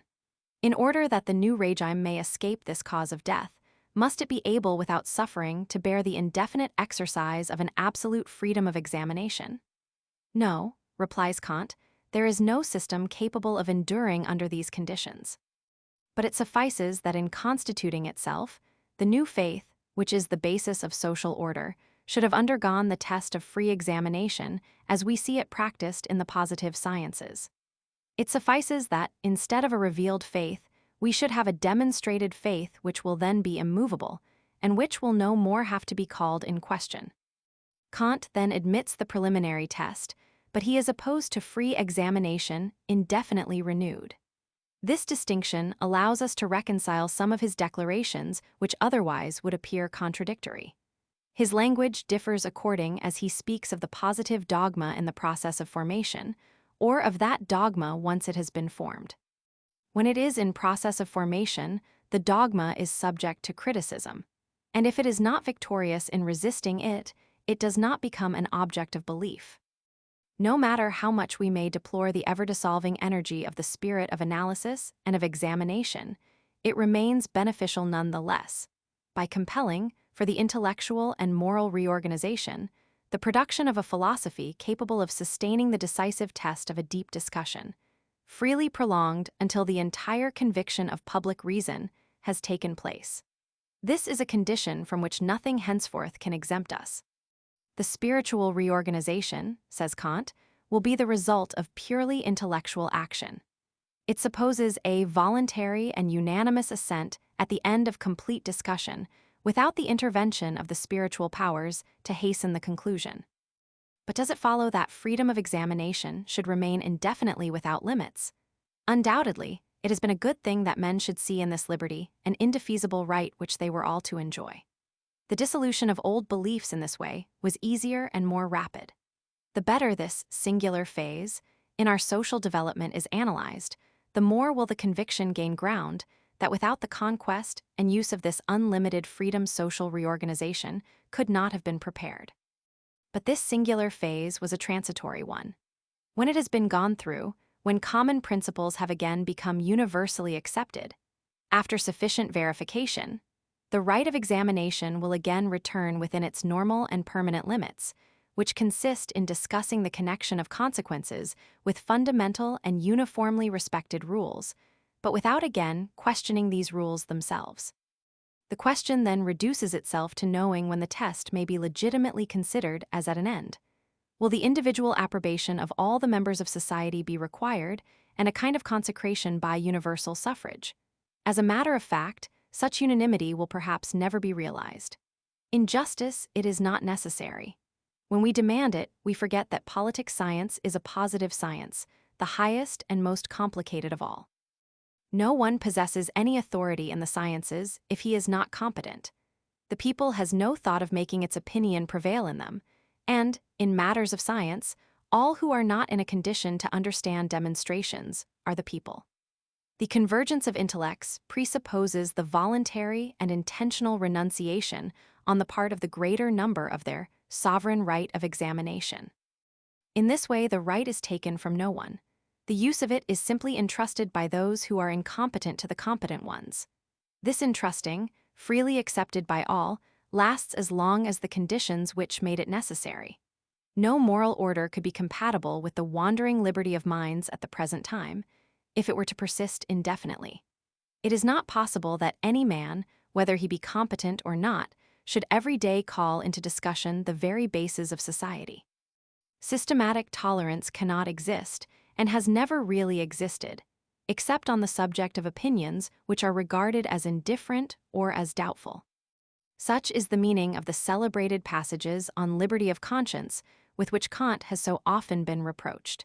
He had written it in 1822 and quoted it himself in the 4th volume of the Cours de Philosophie Positive, never suspecting that anything could be said against it. There is no liberty of conscience in astronomy, in physics, in chemistry, in physiology, in the sense that everyone would deem it absurd not to take on trust the principles established in these sciences by competent men. If it is otherwise in politics, it is because the old principles have fallen, and, as the new ones are not yet formed, there are, properly speaking, in this interval no established principles. It is then in no way a question of imposing beliefs upon men of which they are not to judge, by a kind of spiritual despotism. Kant merely wishes to extend to politics, considered as a positive science, what is admitted in the other sciences by common consent. 5. Without much trouble, it is easy to see whence originate the essential features of this philosophy of history. In so far as it represents the development of humanity as subject to a law of evolution, which causes it to go through a succession of phases whose order is rationally determined, in a word as progress, the leading idea is due to Kant's spiritual father, to Condorcet. For the interpretation of more recent events, and for the judgment passed upon the Middle Ages, Kant draws his inspiration from Joseph de Maistre, from the traditionalist school, and from Saint Simon. To the latter, among other ideas, Kant owes the distinction between the critical and the organic periods. But, on Kant's own confession, Joseph de Maistre's influence over his mind was especially decisive. Like de Maistre, he thinks that the entirely negative philosophy of the Roman 18th century knew very well how to destroy, but showed itself powerless to construct. Like de Maistre again, he is persuaded of the fact that social order requires a spiritual power beside the temporal power, and that the regime of the Middle Ages was a masterpiece of political wisdom, precisely because at that period, the Catholic Church had brought about the independence of the spiritual power. Finally, like de Maistre, he makes the salvation of humanity in the future depend upon their return to a unity of beliefs. Comte then equally proceeds from the learned ideologist with whom the philosophical effort of the Roman 18th century ends, and from the ardent traditionalist for whom this very century is the abhorred period of error and of moral perversion. He undertakes, not indeed to reconcile them, who can reconcile things which exclude each other, but to found a more comprehensive doctrine in which he will combine what he has received from the one and the other. As such his own task appears to him, and he does not believe it to be above his power. He feels himself in a position to avoid the mistakes which his predecessors were bound to make. Condorcet had a clear idea of social science, but that did not prevent him from misunderstanding the real onward movement of the human mind, and only to estimate his own century justly at the expense of preceding periods. De Maistre, in his turn, no less prejudiced, though in another way, does not understand history any better. To restore society, to re-establish it in the state in which it was in the Roman 13th century, he goes to absurd lengths. He claims to take no notice of the advance of civilization and of the development of the sciences. Condorcet, who brought to light the idea of progress, understood nothing in the Middle Ages. De Maistre, who so clearly saw the excellence of the Middle Ages, denies the glaring fact of progress. Both are excusable because they were still too close to the French Revolution to grasp its full meaning. In the heart of the fray, they were still partially blinded. Comte, who sees things from a greater distance, also sees them from a higher standpoint. He especially has at his disposal an instrument which neither Condorcet nor de Maistre possessed. He has completed the positive method, and he applies it to the science of historical phenomena. In a word, he has founded sociology. If he did not push social science as far forward as he believed, at any rate he was right in thinking that his originality lay in this attempt. The problem was clearly set: to blend into a new and positive science the social ideas proceeding from the speculation of the Roman 18th century with the historical truths brought to light by the adversaries of this philosophy. The solution given by Comte is the very soul of his system. By a twofold and vigorous effort, he created social physics. On the one hand, he carries to the past the idea of progress which Condorcet could only apply to the future, and this allowed him to institute a positive philosophy of history. At the same time, he projects into the future that spiritual order which de Maistre had only seen in the past, and this furnishes him with the frame for his social reorganization. This philosophy of history, which no longer contains anything metaphysical, is social dynamics. This reorganization of society by means of a spiritual power will be the positive polity. Footnotes: Kurs Roman 6, 457. Kurs v. 45. Kurs v. 361, Roman 6, 50. Kurs v. 318. Kurs v. 124-7. Kurs Roman 6, 148. Kurs Roman 6, 156-7. Kurs Roman 6, 248. Kurs Roman 6, 194. Kurs v. 325. Paul, Pose Roman 2, 121-131. Kurs v. 306 SQ. Kurs v. 362. Kurs v. 335. Paul, Pose Roman 2. Kurs v. 541-5. Correspondence de Comte et de John Stuart Mill, p. 458, 14, Juillet 1845. Paul, Pose Roman 4 Appendis, p. 193. Kurs v. 413. Kurs Roman 6, 23. Kurs v. 414. Kurs v. 314-16. Kurs v. 430-133, 467-8, 511-13. Kurs v. 531. Kurs v. 435. Kurs Roman 6, 236. Kurs v. 589. Paul, Pose Roman 4 Appendis, p. 181. Kurs Roman 6, 36. Kurs Roman 4, 60. Kurs Roman 4, 159. Kurs Roman 4, 75 askew. Kurs Roman 4, 40. Kurs Roman 4, 100. Kurs Roman 4, 46. Kurs Roman 4:46. Book 4. Chapter 1. The Principles of Ethics. In Kant's system, ethics occupies an intermediate place between theoretical philosophy and politics. Ethics rests upon the philosophy as politics rests on the principles of ethics. Ethics is not an abstract speculative science. It does not therefore belong to the hierarchy of the fundamental sciences. It is true that, at the end of his life, Kant added a seventh to the 6 sciences of the early list, which precisely was ethics, that is to say the science of the laws which govern the emotions, passions, desires, etc. of man considered as an individual. But here it is more a question of ethical psychology than of ethics understood in the sense usual with philosophers. The latter, in Kant's eyes, never constituted the object of a special science. As a matter of fact, either the laws of moral phenomena are studied, and this research, founded upon the positive knowledge of individual and collective human nature, forms a part of sociology.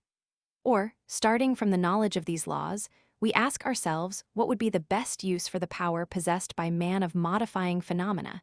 In this case, it is an art whose rules must be determined. But for these rules to be rationally established, social science itself must be rationally founded. Thus, from the practical as from the speculative point of view, positive ethics depends upon sociology. 1. In the Roman 18. Cent, Kant distinguishes 3 schools of ethics: the utilitarian school, especially represented in his view by Helvetius, the Kantian school, which he knows through Cousin, and finally the philosophy of the moral sentiment. That is to say, the Scottish school by none of the 3 is he fully satisfied. The utilitarianism of Helvetius rests upon an inadequate psychology, which distorts human nature by denying against all evidence the existence of altruistic inclinations. He involuntarily tends to reduce all the social relations to low coalitions of private interests. The ethics of duty, as presented by Cousin, at any rate, organizes a kind of mystification, in which the so-called permanent disposition of each one to direct his conduct according to the abstract idea of duty would end in a small number of clever schemers taking advantage of the human race. These remarks, in Kant's mind, address themselves less to the doctrine than to the person of Cousin. Finally, the Scottish school was nearer to the truth than the others, since it admitted the existence of the altruistic tendencies beside the selfish ones. But it lacked precision and strength. These various schools of ethics had a common failing by which they stood condemned as erroneous. They were constituted before the science of human nature had become positive. Thus, utilitarian morality is quite deducible from a psychology such as that of Condillac. But this, metaphysical, psychology treated man chiefly as a reasoning and calculating being, and misunderstood the preponderance of the affective faculties. In the same way, the German, that is to say, Cousin's philosophy, represents the ego as being free, of an absolute freedom, and as being subjected to no law whatever. Hence a strange and metaphysical system of ethics of duty. Theological doctrines of ethics hitherto have been very superior to those which have been produced by philosophical speculation. The reason for this is simple. Without any scientific apparatus, religion implies a far more exact psychology than that of philosophers up to the present time. It deals with man, concrete and real.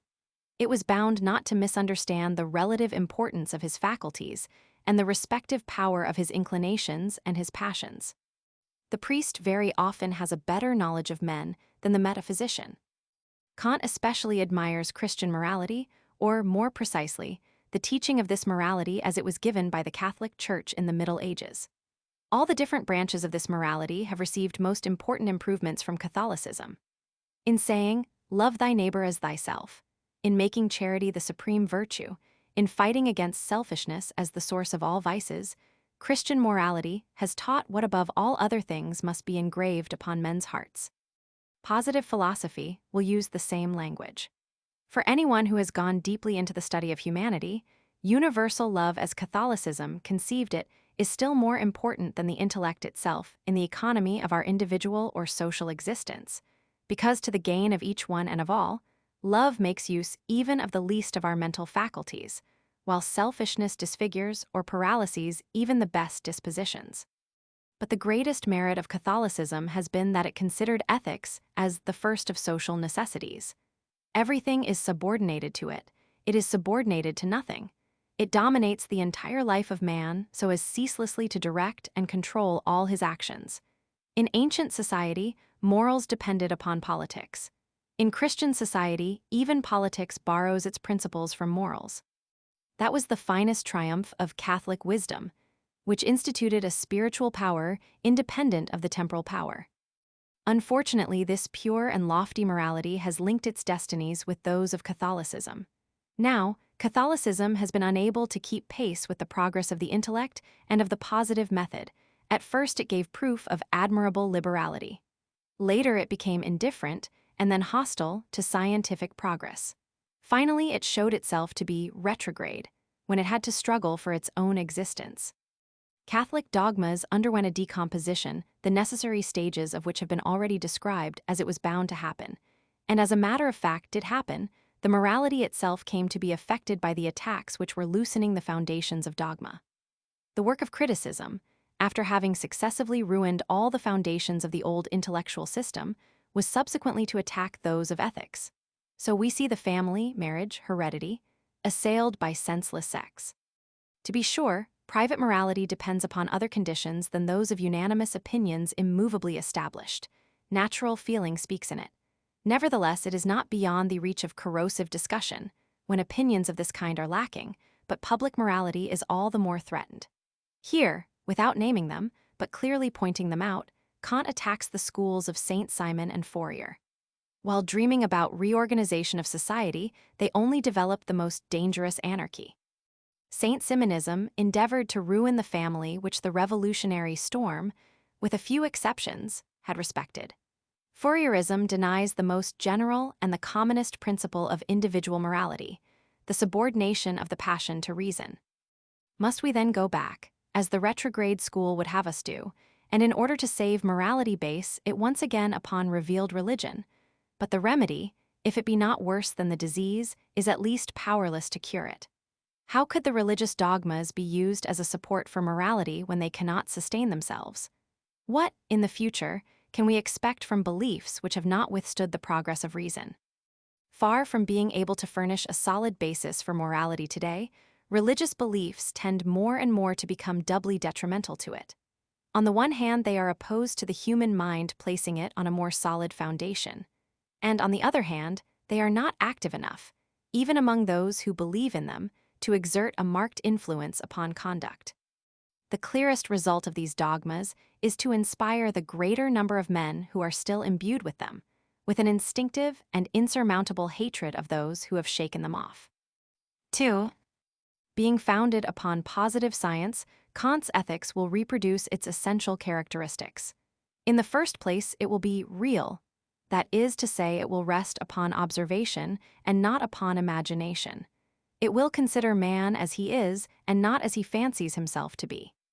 It will then rest, not upon the abstract analysis which he may make of his own heart, but upon the proofs given by humanity of its inclinations and of the usual motives for its actions, during the centuries made known to us by history. In a word, through the use of an objective and truly scientific method, it will avoid serious causes for mistakes. Being positive, this morality will be relative. For the immediate and necessary consequence of the relativity of knowledge is the relativity of morality. Kant, whom Kant himself called the last of his great precursors, attempted to preserve an absolute character for ethics. It is because, at bottom, he also preserved metaphysics.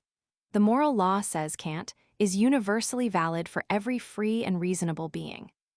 But the only species of beings of this kind which we know, the human species, is developed in time according to the laws of a necessary progress.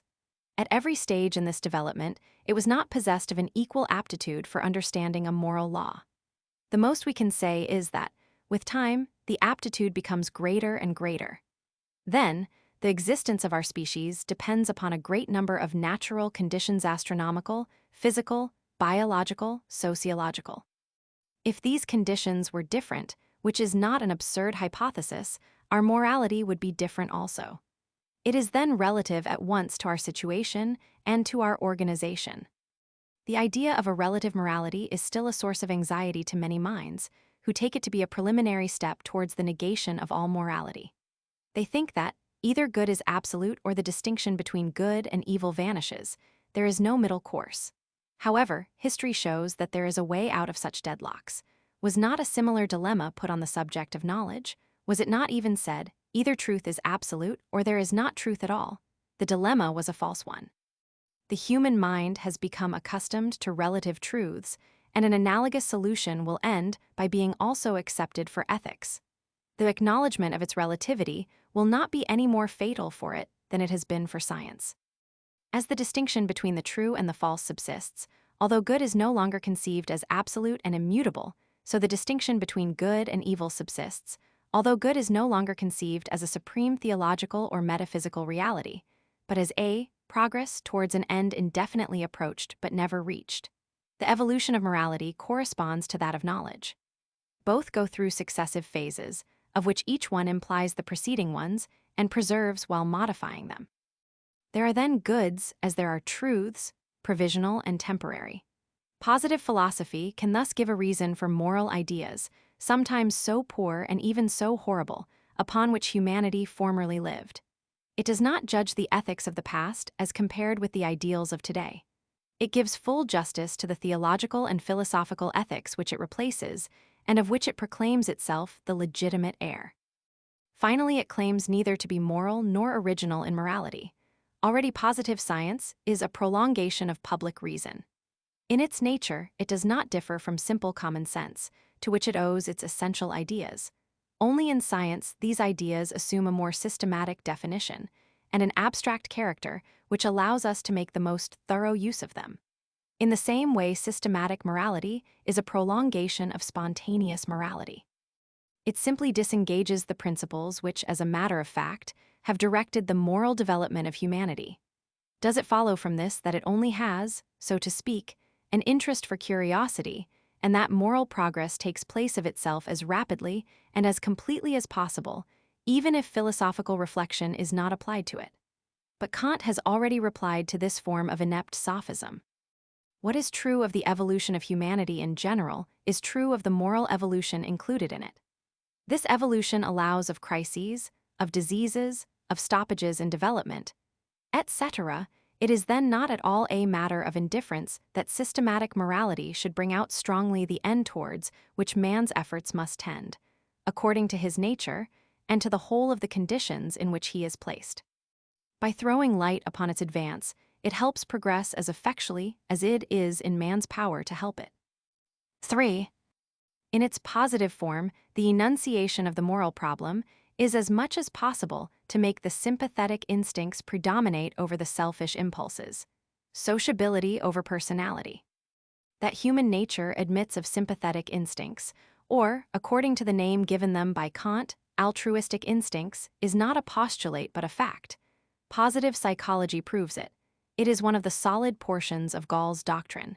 To be convinced of this, it is enough to observe men, children, and even animals.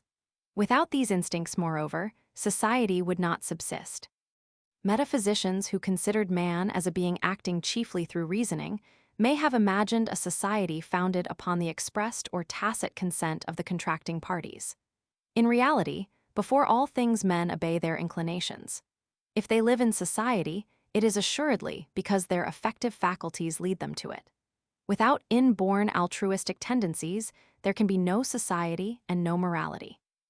But biology has proved that, since organic life preponderates over animal life, the selfish instincts are naturally stronger than the sympathetic ones. How could the latter succeed first in counterbalancing and then in dominating the former? This problem would have no solution if the progressive ascendancy of the altruistic instincts, very weak originally, were not favored by two orders of conditions, the one subjective, the other objective, whose action is unceasingly felt. The following development of domestic and social affection is, in the first place, the result of the fact that man lives in society, and consequently, in continual relation with his neighbors and his fellows. For, as we know, habitual exercise favors the development of organs and of functions. Further, the natural inferiority of the altruistic inclinations is compensated for by their aptitude for indefinite extension. They can grow in all the members of a group at the same time. Far from there being obstacles in each other's way, the stronger altruism in one awakens and encourages nascent altruism in others. On the contrary, forms of selfishness tend to exclude each other. Save in the case of a more or less durable coalition, their rival claims clash with each other, to the peril of social peace. They are bound to make mutual concessions. They are never altogether repressed. However, social life obliges them to dissimulate and to restrain their most violent outbursts. Add to this that the benevolent affections find in themselves their own satisfaction, and that this satisfaction is inexhaustible. We tire of acting, said Kant, we even tire of thinking. We never tire of loving. The affections which it is sweetest to experience have also a tendency to occupy a larger and larger place in the heart of man. Moreover, the question for them is not to take the place of egoism, but to hold it more and more in check. If human nature evolves, it is, as we know, without any essential transformation. The preponderance of selfishness in us is connected with organic reasons which are beyond our power and which will never change. To wish to uproot egoism is folly. Qui veut faire allange fait labert. Whatever efforts we make, we cannot permanently change the relations between our altruistic and egoistic instincts. The latter will always be the strongest. But we can regard this change as an ideal, which we shall approach always without ever actually reaching it. Finally, it is rare that our selfish instincts do not awaken some altruistic feeling as a counterresult. For example, the sexual instinct determines the development of maternal love. The desire to impose one's will generates devotion to the common weal. Once the benevolent affection has arisen, it persists and grows, and, after the selfish instinct has ceased to operate, it is sometimes sought after for its own sake. This fact, says Kant, greatly facilitates the solution of the great human problem. This solution would, however, remain exceedingly uncertain and very precarious if its only guarantee were the whole of the subjective conditions which have just been analyzed. For, in order that it may become established and last, this group of conditions itself requires what Kant calls an objective basis. The moral order within us must be united to the order of the world outside ourselves. It is true that, including the altruistic ones, our inclinations tend to become spontaneously developed. But it is also true that the external world tends constantly to modify them through the medium of the impressions which it makes upon us. For the development of these inclinations is necessarily affected by the direction of our conceptions and by the success of our undertakings. Now both are ever becoming more subordinated to external order, since the end of science is to know this order, and that of the useful arts is to modify it. In this way, independently of ourselves, order tends in a twofold manner to regulate our instincts, either by the excitement resulting from the notions which it procures, or by exercise corresponding to the efforts which it demands. In a word, the laws of the milieu in which we live act like a regulation upon our inclinations. Although an indirect one, the influence of these laws upon them becomes in the long run irresistible. And further, in order to be felt, this action does not require that we should have a more or less clear knowledge of it. Even at the time when man knew almost nothing of the laws of nature, his activity was more or less controlled by them. The ends sought after by man have always depended upon his moral and physical nature.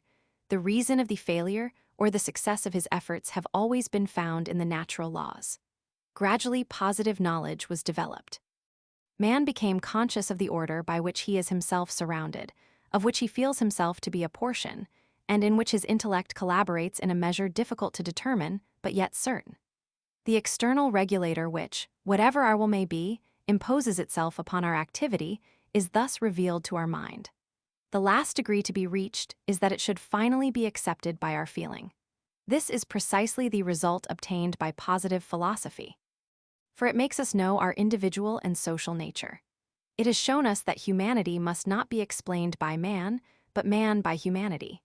It has explained the growing development of social life and that of altruism, which is at once its condition and its consequence.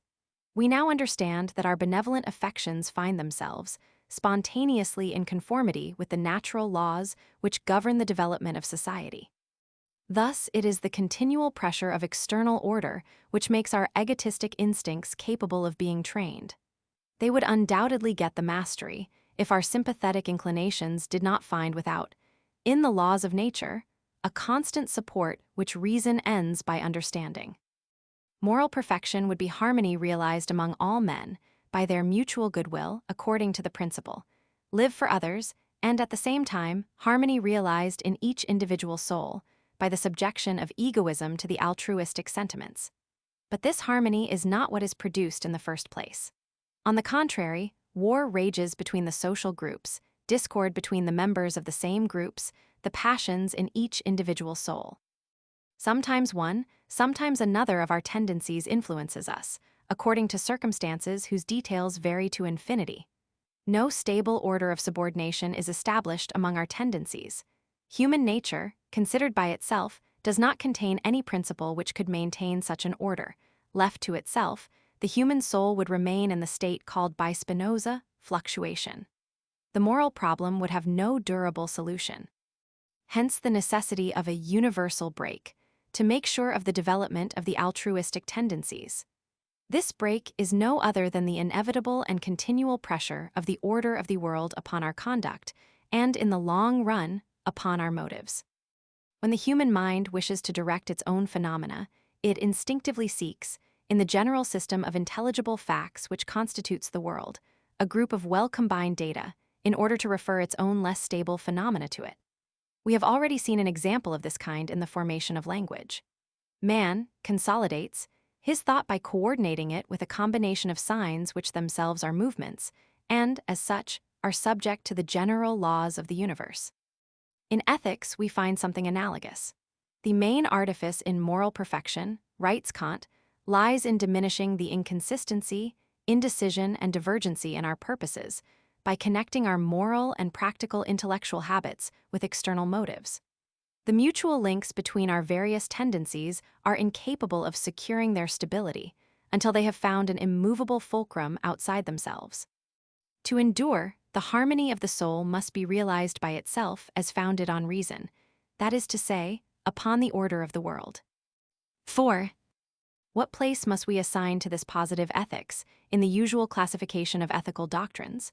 It is often considered as a theory of the moral sentiment, and, as a matter of fact, Kant himself characterizes his ethics by the direct preponderance of the social feeling. In its origin, also, it belongs to this group. Kant makes use of Adam Smith and of Hume when he affirms the existence of inborn altruistic tendencies within the soul. He indicates these tendencies in his cerebral table under the general name of sympathy, which comes from the Scottish school. Establish these altruistic feelings, he says, and morality is given, take them away, and morality disappears. But these philosophers did not push analysis any further. They neglected to inquire how morality is developed in fact, although the altruistic tendencies are less powerful than the others. Kant reproaches the ethics of the Scottish school with its superficial character and its lack of systematic strictness. He praises their psychology, which is less incomplete than that of their contemporaries. He is not satisfied with their theory of human activity. If the existence of sympathetic inclinations is a fact, their evolution must none the less be explained. The latter only becomes intelligible through the continued action of the objective order upon the soul of man, an action which becomes all the more decisive as man becomes more conscious of it by the discovery of the laws of nature. Thus, in order to give an account of human morality, Kant adds a rational element to the feeling elements. Undoubtedly, it is not an a priori element, but it is that which for Kant is the substitute of the a priori in metaphysical doctrines. That is the invariableness of the laws of phenomena, which makes the world intelligible. From the speculative point of view, this intelligibility, under the name of the principle of laws, is the basis of our science. From the practical point of view, the order of the world alone can guarantee the lasting harmony of our inclinations. In this way, it becomes the foundation of morality. In spite of the more than evident differences of all kinds which separate Kant from Malebranche and from Leibniz, it then appears that in his philosophy as in theirs, the idea of order is made use of to pass from the domain of knowledge to that of action. Undoubtedly, with Kant, from theological or metaphysical, this idea has become positive. He does not intend to go beyond experience and affirms nothing which cannot be verified as a fact. But like the philosophers his predecessors, he is none the less anxious to find the unity of the soul beneath the diversity of its modes of activity, and to show that theoretical reason and practical reason are one and the same. Malebranche solved the problem by appealing to the idea of divine perfection, expressed everywhere by order. Comte explains that the pressure exercised by external order generates order in our mind, which moreover collaborates in it, then, as a consequence, in our feelings, and finally in our actions. The Stoics had already said something similar on this subject. Briefly, Comte's ethics may be presented as the positive form of the ethics of universal order. Shall we then say that, being sentimental and rational at once, this morality is not definite in character? Is it merely an eclectic attempt at conciliation? Eclecticism, in a certain sense, would not frighten Comte. Positive philosophy flatters itself on being just in regard to its predecessors. It takes pleasure in praising each of them for the portion of truth which it contains. But, in the present case, there is no occasion for it to be eclectic. It suffices for it to be relative, and, since it is a question of moral and social things, to appeal to history. Thus we see that the sentimental and the rational principles in no way exclude each other. From the historical point of view, that is to say, if we consider the genesis of morality, the latter finds birth in the sympathetic feelings which man, like many other animals, experiences, and which are spontaneously developed in domestic affection and in social life. How is it that subsequently this morality evolves, that friendly relations grow indefinitely in relative importance, in spite of the inborn strength of selfishness, that humanity, in a word, should gradually rise above animality? Without any doubt, that is due to the development of intelligence, itself bound up with the efforts which man is obliged to make to adapt himself to the milieu in which he lives. Instinctive in its animal origin, morality becomes rational in its human evolution. We can say as much of language, of art, of science, and even of religion. All this was an embryo in the primitive nature of man, since nothing absolutely new ever appears in it. All this only manifested itself under pressure from external order, which, consciously or unconsciously, is always being exercised. Only when we know this order, we can make use of our science to turn the natural forces to our own ends, which in themselves are rational.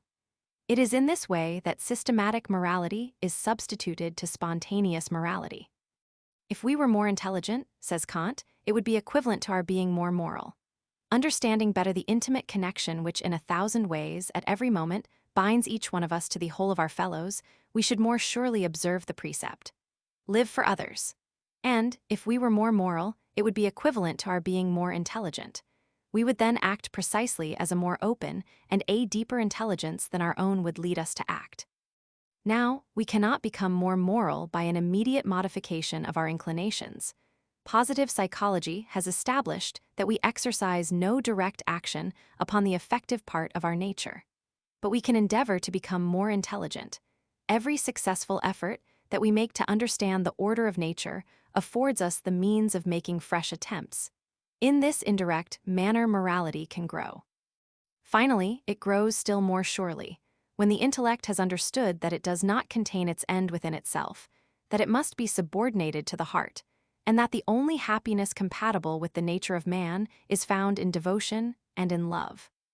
Footnotes: Paul, Pose, Roman 2, 436-7, Roman 3, 46-50, Roman 4, 233, Catechismi Positiviste, 57-59, 121-123.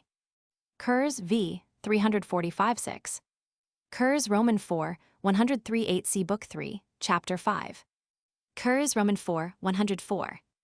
Paul, Pose I9. Paul, Pose I92. Catechismi Positiviste, p10. Catechismi Positiviste, p138. Paul, Pose Roman 2, 2630. Paul, Pose I23. Paul, Pose Roman 4 Appendix p18. Chapter 2. Social Ethics. Live for others. Such is the supreme formula of positive ethics. Feeling bears witness to its justice. Science discloses its far-reaching importance and its deep consequences. But this formula is not only applied in a general way to the natural society formed by men among themselves, a society in which Comte even includes animals capable of affection and of devotion, whose services deserve our gratitude. The moral law finds a precise application in the definite relations established among men by civic society, that is to say, in the rights and in the mutual duties of individuals. If it be true that ethics and politics are distinct from each other, politics is none the less closely subordinated to ethics.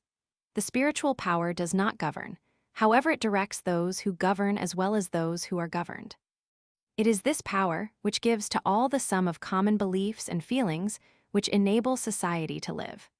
Thus, to ethics belongs the task of determining the principles according to which positive politics will regulate the relations between men. Now, as a matter of fact, these relations are in a very unsettled condition today. Public order is unstable, revolutions are frequent, suffering is excessive. Are we to lay the blame upon public institutions? They are rather an effect than a cause. In order to understand the present condition, it is necessary to grasp the law of the general evolution of humanity, and in particular that of European society. It then becomes apparent that the actual disturbances proceed from the great conflict inaugurated by the French Revolution. This conflict is still going on. The old regime has not yet quite disappeared, and the regime which is to take its place is not yet organized. The struggle is prolonged between the theologico-metaphysical spirit and the positive spirit, between revealed belief, which is becoming weaker, and demonstrated belief, which is being formed, and finally between the old economic landmarks and an industrial activity whose laws have not yet been discovered. The relations between masters and workmen are at the present time anarchical. The advance of industry, as it grows, oppresses the majority of those whose cooperation in it is indispensable. And the ever more strongly marked division between brains and hands is far more due to the political incapacity, the social thoughtlessness, and especially to the blind selfishness of the masters than to the inordinate demands of the workmen. The capitalists have not dreamt of organizing a liberal education for the people to defend it against the seductions of the revolutionary propaganda. They seem to fear that the people should receive instruction. As far as they can, they take the place of the ancient chiefs whose social rank they covet. But they do not inherit their generosity. They do not understand that noblesse oblige. In this way, the great masters of industry, too, often tend to utilize their political influence to the detriment of the public, to appropriate important monopolies, and to take the advantage of the power of capital to make the claims of the masters predominate over those of the workers, without any regard for equity, since the right of coalition which is allowed to the former is refused to the latter. Kant saw the bourgeoisie at work during Louis Philippe's reign, and he passes severe judgment upon it. Its political conceptions, he says, refer not to the aim and exercise of power, but especially to its possession. It regards the revolution as terminated by the establishment of the parliamentary regime, whereas this is only an equivocal halting place. A complete social reorganization is not less feared by this middle class than by the old upper classes. Although filled with the critical spirit of the Roman 18th century, even under a republican form it would prolong a system of theological hypocrisy, by means of which the respectful submission of the masses is ensured, while no strict duty is imposed upon the leaders. This is hard upon the proletariat, whose condition is far from improving. It establishes dungeons for those who ask for bread. It believes that these millions of men will be able to remain indefinitely, encamped in modern society, without being properly settled in it with definite and respected rights. The capital which it holds in its hands, after having been an instrument of emancipation, has become one of oppression. It is thus that, by a paradox difficult to uphold, the invention of machinery, which a priori one would be led to believe would soften the condition of the proletariat, has, on the contrary, been a new cause of suffering to them and has made their lot a doubly hard one. Here, in brief, we have a formidable indictment against the middle classes, and in particular against the political economy which has nourished them. Kant has in view sometimes the classical economists of the end of the Roman 18th century, sometimes their orthodox successors in the Roman 19th, those of the Roman 18th. He regards as having collaborated in the great revolutionary work. They took part in the diffusion of critical doctrines and of negative philosophy. In this capacity they have, no doubt, rendered certain services. they contributed to the decomposition of the old regime. Political economy had succeeded in convincing the governments themselves of their unfitness to direct the commercial and industrial movement. The affinities between the philosophers and the economists of the Roman 18th century are evident enough. Is it necessary to recall the spirit of individualism of the economists and their characteristic tendency to restrict the functions of government as much as possible? Despite the efforts of a great number among them, conservatives by temperament or by political tendencies, the logical consequences of their principles were bound to come to light. Thus, the superfluity of all regular moral teaching, the suppression of all official encouragement of science and the fine arts, even the recent attacks against the fundamental institution of property find their origin in economical metaphysics. It was with this doctrine, as with the other parts of negative philosophy. After having accomplished its work of destruction, it sought to transform its critical principles into organic ones, without realizing that this amounted to repudiating beforehand any positive organization. The famous formula, laissez-faire, laissez-passer, is no more a real principle in political economy than liberty itself is one in politics properly so called. Kant vigorously opposes the dogma of non-intervention, because in some particular and secondary cases political economy has ascertained the natural tendencies of societies in the direction of a certain necessary order, it concluded from this that any special institution is useless. But this order is extremely imperfect. The knowledge of sociological laws will give us the power of improving it, as we already do in the case of medicine and surgery. Merely to admit the degree of order which is spontaneously established in practice is equivalent to a solemn dismissal in the case of every difficulty which arises. Look at the social crisis brought about by the development of machinery. In reply to the just and urgent claims of the workmen suddenly deprived of their means of livelihood and unable in a day to find another, our economists can only repeat, with merciless pedantry, their barren aphorism about absolute industrial liberty. To all complaints they dare to answer that it is a question of time, and this to men who require food today. Such a theory proclaims its own social impotence. And so neither is political economy a science yet, nor so far are economists men of science. Originally being nearly all barristers or men of letters, they were strangers to the idea of scientific observation, to the precise notion of a natural law, and finally to the sense of what constitutes a demonstration. If we make an exception of Adam Smith and of a few others, how could they apply the positive method which they did not know to the most difficult cases of analysis? Destutt de Tracy placed political economy between logic and ethics, and this was not without reason, for it is nearer to metaphysics than to positive science. In it, work preserves its personal character, schools contend with each other, the discussions as to the elementary notions of value, of utility, etc., savor of scholasticism. The very idea of studying economical phenomena separately is not scientific, since the various social series are interdependent, and since in sociology more particular laws depend upon more general laws.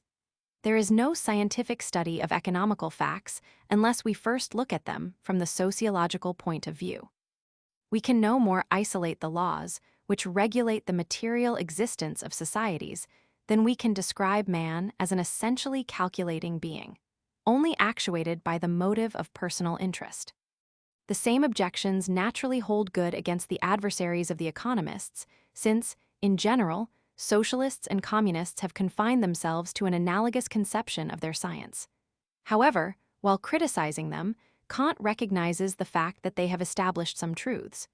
Everything they say is not false. Thus, they justly claim the right for the government to intervene in economical relations. And if it be absurd to wish to abolish private property, as certain sects demanded, it is very true that property is of a social nature, and that it is necessary to regulate it. To endow it with an absolute character is, says Kant, an antisocial theory. No property can be created, nor even transmitted, by its mere possessor without the concurrence of society. Thus always and everywhere the community has intervened in the exercise of the right of property. The tax makes the public a partner in every private fortune. In discussing the essential problems of property, the communists, whom Kant confuses with the socialists, today render an important service. The very dangers called forth by the solution they propose concur in fixing the general attention upon this great subject, without which the metaphysical empiricism and the aristocratic selfishness of the leading classes would cause it to be set aside or disdained. Merely to state the problem without the solution with which the communists associate it would not suffice.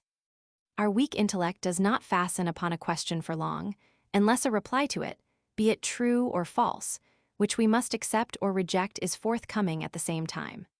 Moreover, are the communist aberrations more useless, and at bottom more dangerous than the current illusion according to which the revolution is ended by the establishment of the parliamentary regime. But this being admitted, the innovating schools have all fallen into grave mistakes.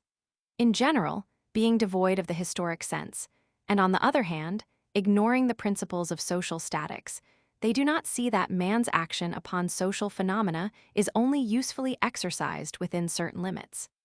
The idea that a revolution can, in a moment, transform the regime of property and all the social conditions which depend upon it is destined to disappear, when the positive mode of thought shall have extended to the social phenomena in the same way as it has to all others. Then, the extravagant proposals of the socialists will find no adherents, and the demand for what is recognized as impossible will no longer be made by anyone. Finally, Kant reproaches communism with its tendency to restrain individuality. This objection, coming from him, is remarkable, for it has very often been made in his own case. As an organizer of despotism, John Stuart Mill has compared him to Ignatius of Loyola. But Kant reminds us that, according to him, the collective organism, or society, differs from the individual organisms, or living beings, by the fact that in it the elements live an independent life. The problem consists in conciliating, as much as possible, this free division with the convergence of the activities. Neither of the two must be sacrificed to the other. To restrain individualities would tend to destroy the dignity of man by doing away with his responsibility, while the want of independence and the subjection to a community indifferent to him would make life intolerable. Such is the immense danger of all utopias which sacrifice real liberty to an anarchical equality, or even to an exaggerated fraternity. On this point, positive philosophy on its own account takes up again the decisive criticism of communism made by our economists. 2. Positive philosophy does not confine itself to refuting the orthodox economists and the socialists by the help of their own arguments. In its turn, it takes up all the questions raised by them, and, for their solution, takes its stand upon the results obtained by sociology. In the first place, it states the problem of social reorganization in its most general form. Socialists, in the same way as their adversaries, are only concerned with riches as if they were the only ill-divided and ill-administered social forces. But there are others. The reform of economical conditions depends, in conclusion, upon that of morals. Before all things, then, we must reorganize morals. We must determine the rights and mutual duties of citizens, and inspire everyone with the feeling of his duty and with respect for the rights of others. The two ideas of right and of duty are not dealt with by Kant in the same manner. He accepts the idea of duty without subjecting it to a special criticism. Duty is the rule of action prescribed to each one both by feeling and by reason. It is our duty to do what we recognize as most suitable to our individual and social nature. On the contrary, the idea of right disappears in the positive state. The word right must be removed from political language, in the same way as the word cause is from philosophical language. They are two metaphysical notions. Everyone has duties, and towards all, no one has any right properly so called. The idea of right is as false as it is immoral, because it presupposes an absolute individuality. These formulae called forth strong protests, particularly from M. Renouvier and his disciples. Indeed, in the constitution of civil society, they appear to neglect justice entirely, to establish the relations between men merely upon charity and feeling. However, if we look into it closely, Kant's thought, as is often the case, has been forced and warped by its expression. But the comparison between the ideas of right and of cause suggested by him satisfactorily throws a light upon his meaning. Positive science has given up the search after causes. in order to confine itself to establishing the invariable relations between phenomena. But these relations correspond to what was formerly called causal action. They represent what was real in this supposed action. The only difference but it is important consists in the fact that the human mind has forsaken the absolute point of view for the relative one, and is henceforth content to establish the connection between phenomena without imagining connecting entities according to Malebranche's strong expression. The idea of right has gone through an analogous transformation. In the same way as the idea of cause, it was theological for a long time and then metaphysical. In antiquity, it was closely allied to religion. In modern times, the rights of peoples, and even the rights of individuals, are conceived according to the ancient standard of the rights of princes and masters. But having become established by triumphing over the rights of princes, the rights of peoples and individuals ultimately rest, as they did, upon a supernatural and mystical basis. The rights which every citizen claims are the change in small coin of the absolute right formerly possessed by the sovereign who represented the whole nation. Having become metaphysical in the Roman 18th century, the idea of absolute, intangible, indefeasible right, which attaches to the human person, has been most useful for the decomposition of the old regime. But once this work has been accomplished, it cannot be made use of in the work of reorganization any more than the other metaphysical principles. Positive philosophy admits nothing absolute. Everything in society is at once subject to conditions and places conditions upon all things. Nothing is unconditional, and sociology teaches that we must go not from the individual to society, but from society to the individual. In consequence, here again, we must give up endeavoring to transform a critical principle into an organic one. Undoubtedly, rights will remain, as the constant connections between phenomena subsist. But we shall cease to base these rights upon a metaphysical conception of human nature, in the same way as we have ceased to refer the connections between phenomena to metaphysical entities called causes. Instead of making individual duties consist in the respect of universal rights, we shall conceive inversely the rights of each one as the result of the duties of others towards him. In a word, duty is established before right. This principle is of the highest importance in Kant's eyes. In it, he sees an expression and a proof of the predominance of the positive over the metaphysical spirit, and of the subordination of politics to ethics. He likes to say that the consideration of duty is bound up with the spirit of the whole. On the contrary, the consideration of right, if it be conceived as absolute, leads to a denial of all government and of all social organization. The new philosophy will tend more and more to replace the vague and stormy discussion of rights by the calm and strict determination of respective duties. Henceforth, the problem raised by the communists assumes a new aspect. That there should be powerful industrial masters is only an evil if they use their power to oppress the men who depend upon them. It is a good thing, on the contrary, if these masters know and fulfill their duties. It is of little consequence to popular interests in whose hands capital is accumulated, so long as the use made of it is beneficial to the social masses. Now this essential condition depends far more upon moral than upon political measures. The latter can undoubtedly prevent the accumulation of riches in a small number of hands, at the risk of paralyzing industrial activity. But these tyrannical proceedings would be far less efficacious than the universal reproof inflicted by positive ethics upon a selfish use of the riches possessed. The reproof would be all the more irresistible because of the fact that the very people who would have to submit to it could not challenge its principle, inculcated in all by the common moral education. It is thus that in the Middle Ages, excommunication was not less feared by the princes who incurred it than it was by the peoples who witnessed it. Once common education was established, under the direction of the spiritual power, the tyranny of the capitalist class would be no more to be feared. Rich men would consider themselves as the moral guardians of public capital. It is not here a question of charity. Those who possess will have the duty of securing, first, education, and then work for all. These ideas seem perhaps paradoxical and chimerical. But, says Kant, this is because modern society has not yet got its system of morality. Industrial relations which have become immensely developed in it are abandoned to a dangerous empiricism, instead of being systematized according to moral laws. War, more or less openly declared, alone regulates the relations between capital and labor. In a normal state of humanity, these relations, on the contrary, are organized. Strength does not generate oppression. Every citizen is a public functionary, whose well-defined functions determine at once his obligations and his claims, that is to say, his rights. Property is a function like any other, and not a privilege. It serves for the formation and administration of capital, by means of which each generation prepares the work of the next. Those who hold it must not turn it from its public use to their own individual advantage. In the same way as the capitalists, the workers are public functionaries, and they perform a no less important service. Independently of their salary, they are deserving social gratitude. Our customs already admit of this feeling in the case of the liberal professions, in which the salary does not dispense with gratitude.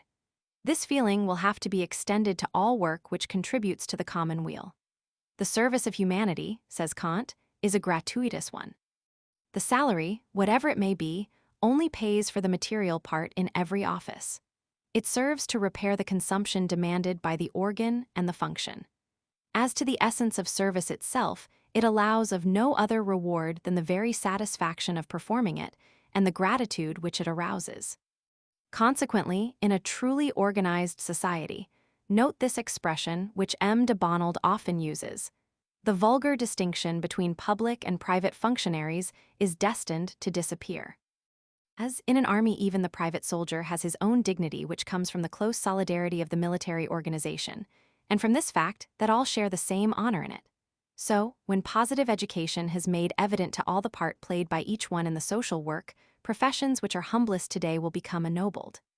The industrial regime of today, which shows us little else than the conflict of rival egoisms, is an anarchical regime, or, to put it better, an absence of regime. Modern society has not yet got its morals. It will form them gradually, in the same way as military society did.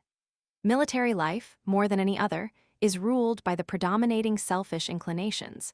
Nevertheless, as it could only be developed by the spirit of union, this condition alone sufficed for it to determine admirable devotion. Why should it not be the same in industrial life, which rests upon the peaceful and constructing instinct? Otherwise, if the present anarchy of morals were to last, modern society would remain below the level of the Middle Ages, which really was organized by its spiritual power. It would even be below the level of military societies. What would be the use of substituting monopoly to conquest, and a despotism based upon the right of the richest to the despotism resting upon the right of the strongest? Everything then depends upon the common moral education, which itself depends upon the establishment of a spiritual power. The superiority of the positive doctrine lies in the fact that it has restored this power. The innovating schools all wish to secure normal education and regular work for the proletariat, but they want both at once or work before education. Positivism wishes to organize education first. Naturally, in positive education, duties will be presented in their social aspect. Thus, the elementary virtues of temperance, of chastity, etc., are recommended by positive morality, but not from the point of view of their usefulness to the individual. Even if an exceptionally constituted nature should shield the individual from the consequences of intemperance or debauchery, soberness and continence would be no less strictly required of him as being indispensable for the fulfillment of his social duties. In the same way, the object of domestic morality is not to form a selfishness shared by several, but to develop the sympathetic affections which, from the family, will gradually extend to the social group, and then to humanity.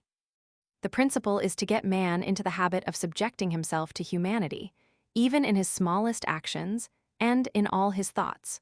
Once this point is reached, modern society will spontaneously become organized, and the positive regime will of itself be established. Footnotes: Kurz, Roman 6, 376. Paul, Pose, I 128-9. Kurz v. 357. Paul, Pose, Roman 2, 410-12. Kurz, Roman 6, 268-9. Kurz v. 608. Paul, Pose, Roman 3, 585. Kurz, Roman 4, 218-24. Kurz, Roman 4, 212-15. Paul, Pose, I 154. Paul Pose, I 163. Kurz Roman 4, 97-9. Paul Pose, I 159. Kurz Roman 6, 480. Paul Pose, I 361-3 Roman 2, 87. Kurz Roman 6, 543-6. Paul Pose, 156-64. Paul Pose, Roman 2, 409. Kurz Roman 6, 511-15.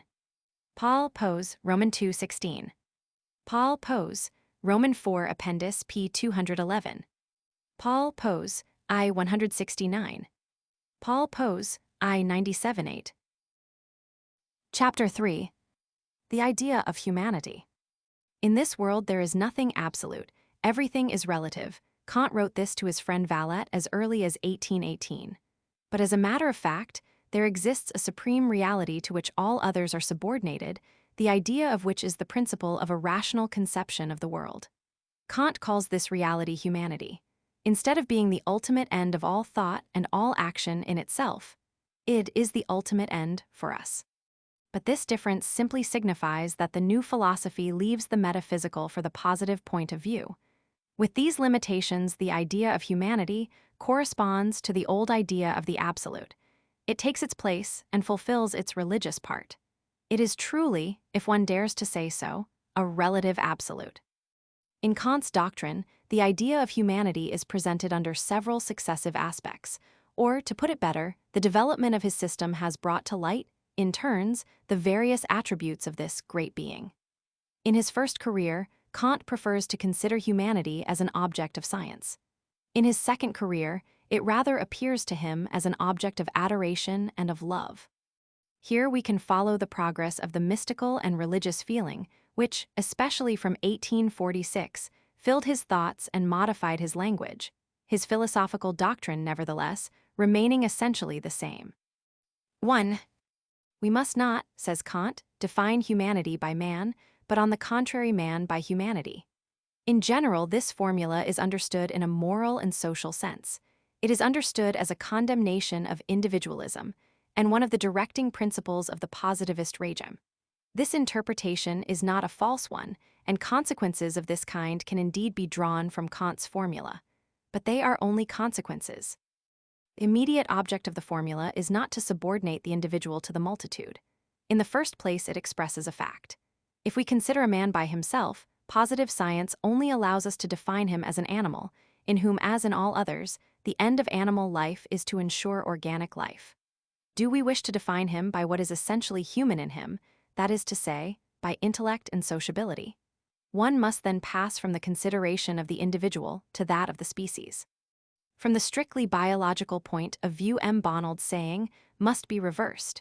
We must say that man is an organism served by an intellect. It is only if we leave the biological for the social point of view, if we look upon the human species as a single, immense and eternal individual, a conception which is justified by the continued development of intelligence and sociability, that we can consider the voluntary and systematic subordination of vegetative to animal life as the ideal type towards which civilized humanity is tending. We can then make use of this subordination to refine it. In a word, we are really men only by our participation of humanity. The essential attributes of this immense and eternal social unity are solidarity and continuity. These attributes are at once social and moral, and it could have no others.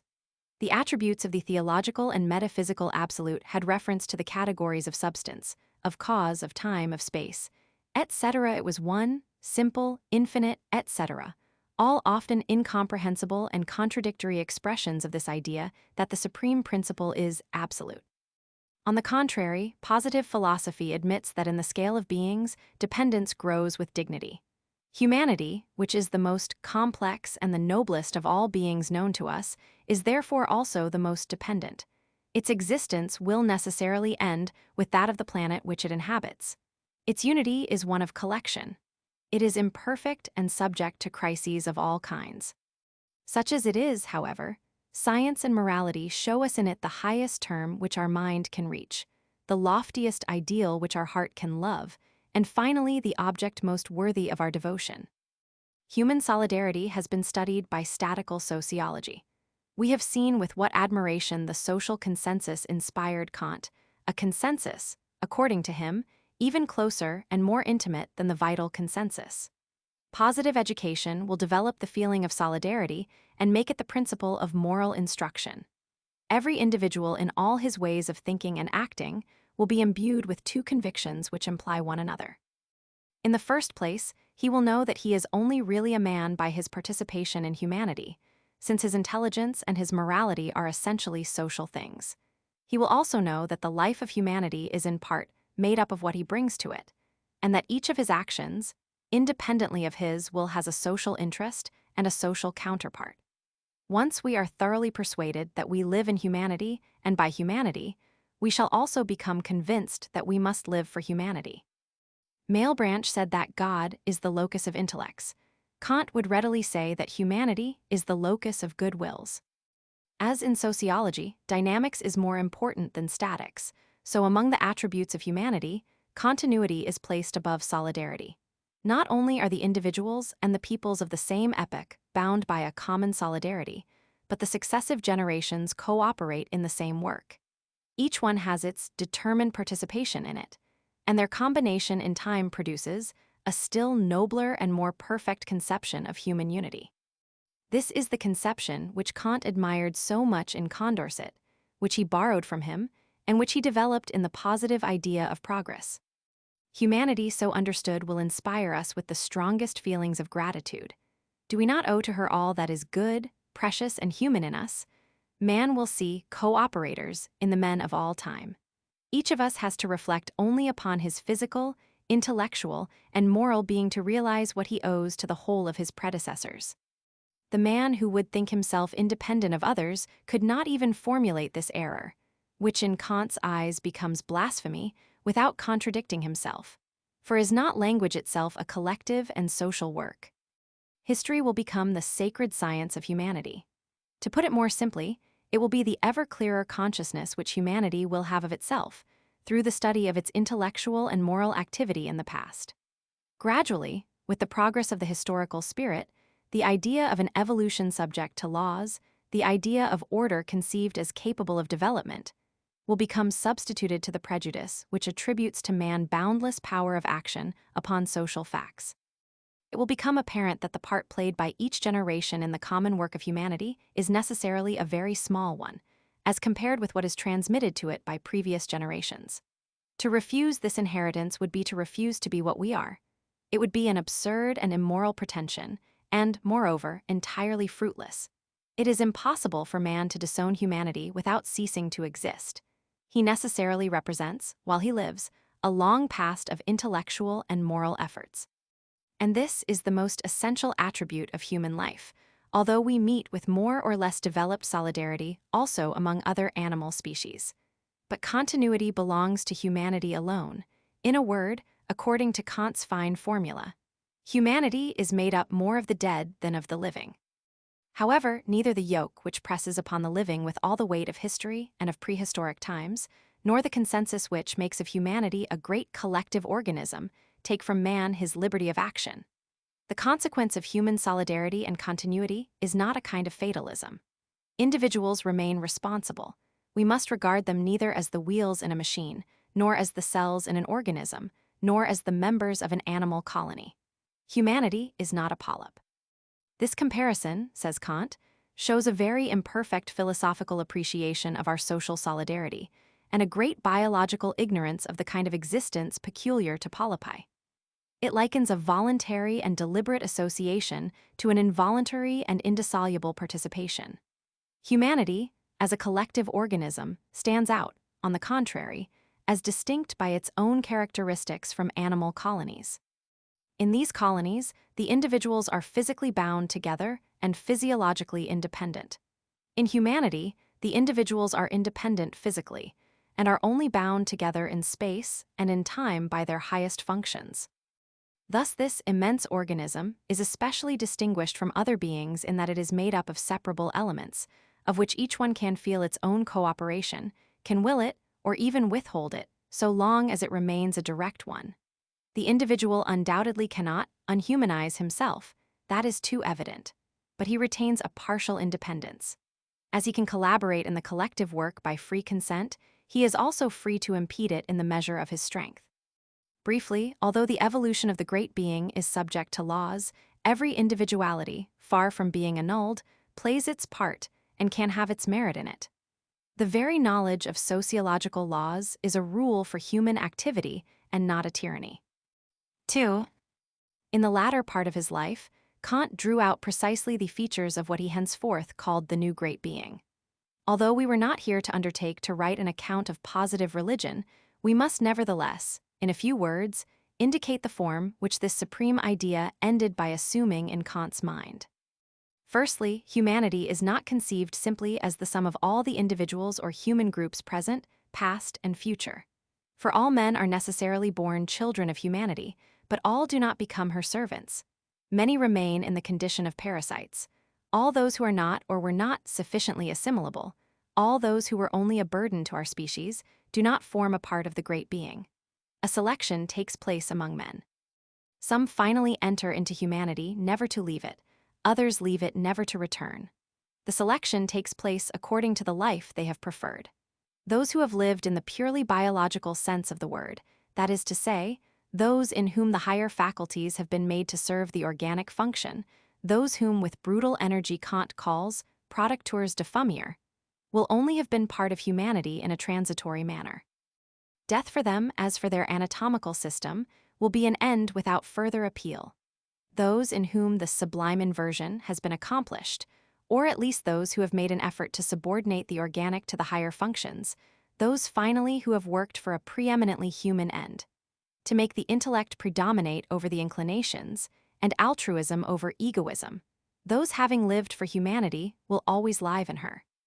Human end, to make the intellect predominate over the inclinations, and altruism over egoism, those having lived for humanity will always live in her. As the conduct of each one can only be finally judged after his death, humanity is essentially made up of the dead, and the admission of the living within her will hardly ever be more than provisional. Each generation, while it lives, furnishes the indispensable physiological substratum for the exercise of the superior human functions. But this privilege which momentarily distinguishes it from the others soon slips away from it, as it slipped away from the preceding ones, and from the men of which they were composed.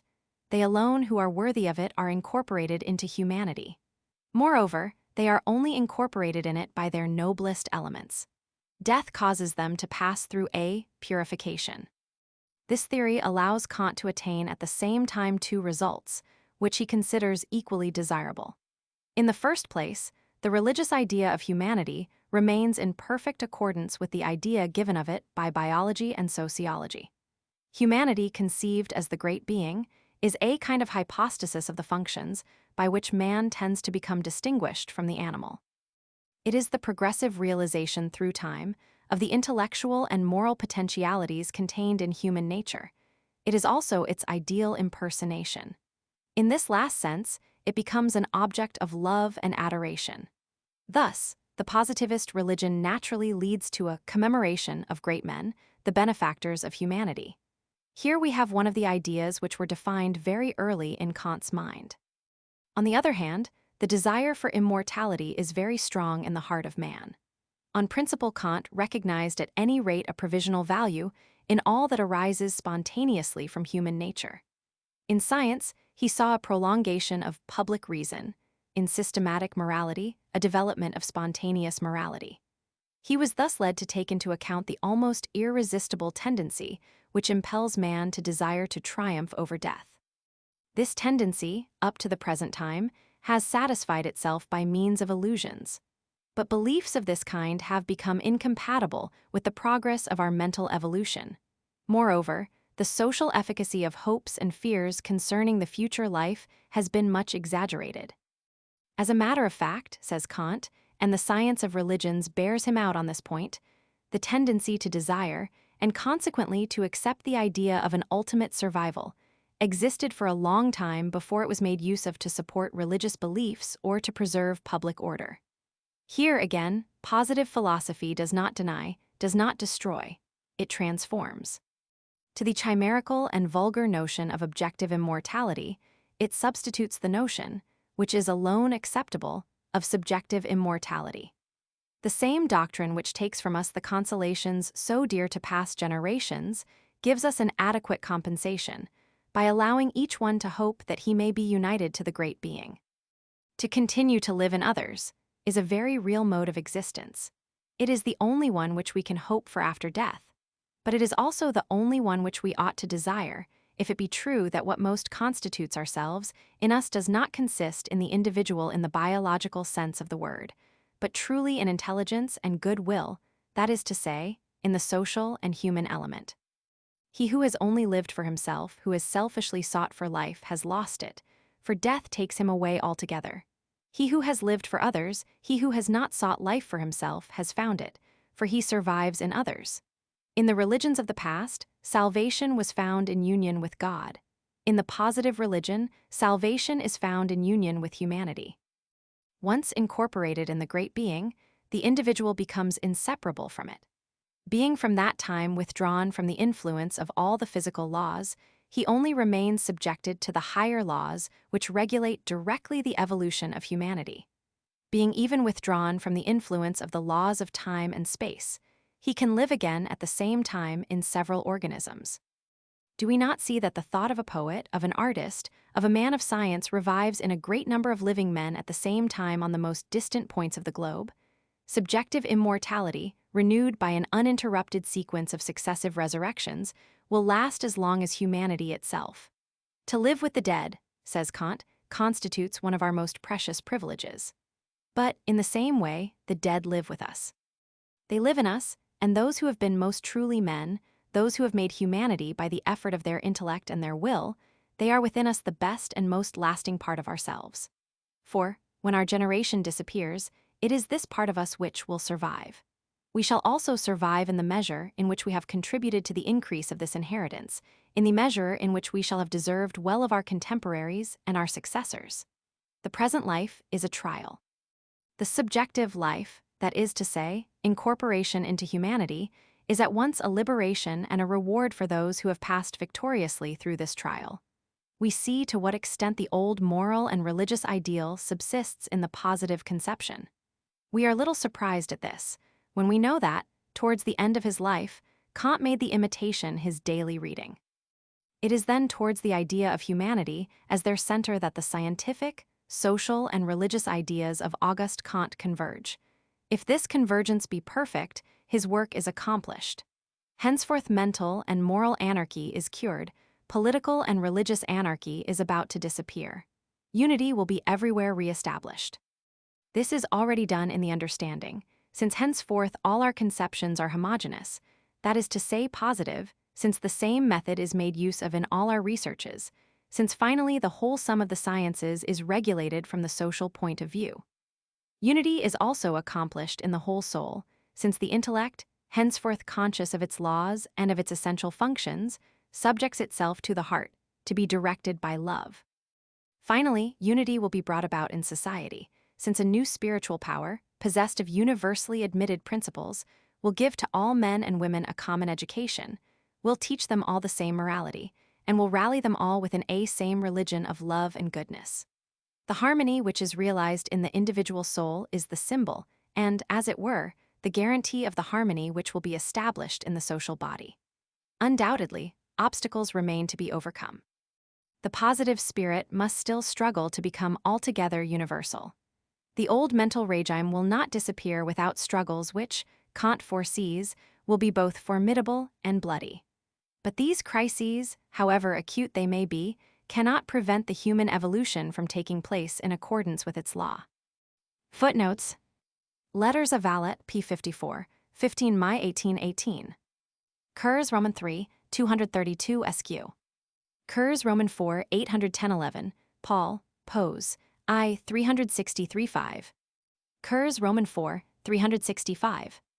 Paul, Pose, I. 221. Kurs Roman 4, 351. Paul, Pose Roman 2, 59. Paul, Pose, I. 341. Paul, Pose, I. 411. Catechismi Positiviste, p. 3031.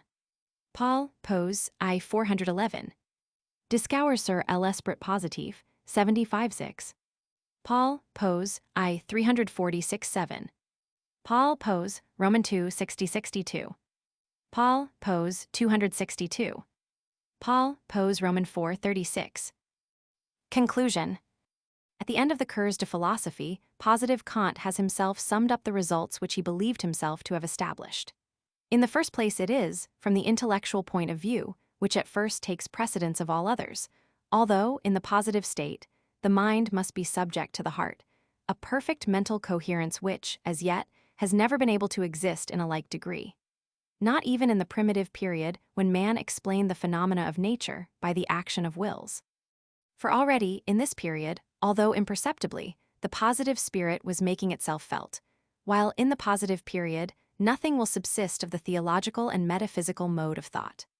From the moral point of view, which comes next, the agreement of minds upon speculative problems, and in particular upon the relations between man and humanity, will allow of a common education, which will bring about ardent moral conviction in all. Powerful public prejudices will develop, and with them, such irresistible fullness of conviction, according to Kant, that humanity will be able to realize what our penal system is incapable of achieving, to prevent instead of punishing, at least in the majority of cases. From the political point of view, the two spiritual and temporal powers will be duly separated, and a lasting organization will at once ensure order and progress. Finally, from the aesthetic point of view, a new art will appear. No longer an aristocratic and learned art like the one which has been with us since the Renaissance, but an art closely connected with the convictions and the life of all, which will be accessible and familiar to all, as was the case with the art of the Middle Ages. The positive conception of man and of the world will become an inexhaustible spring of poetical beauty. All these results will be ordered, protected, and sanctified by the positive religion, or religion of humanity, of which Auguste Comte, in his second career, established the dogma, the worship, and the regime. Without entering into the details of this religious construction, we see that, like the ethics and the politics, it depends upon the perfect mental coherence, founded, in the first place, by positive philosophy. In its turn, this perfect mental coherence reduces itself to the unity of the understanding, whose necessary and sufficient conditions are homogeneity of doctrine and unity of method. Now, when Kant began to write, this homogeneity and this unity already existed for all the categories of natural phenomena. The moral and social phenomena alone were still an exception.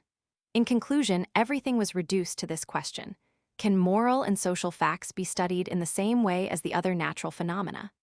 If not, we must be resigned to the indefinite duration of the disorder of minds, and consequently of the disorder of customs and institutions.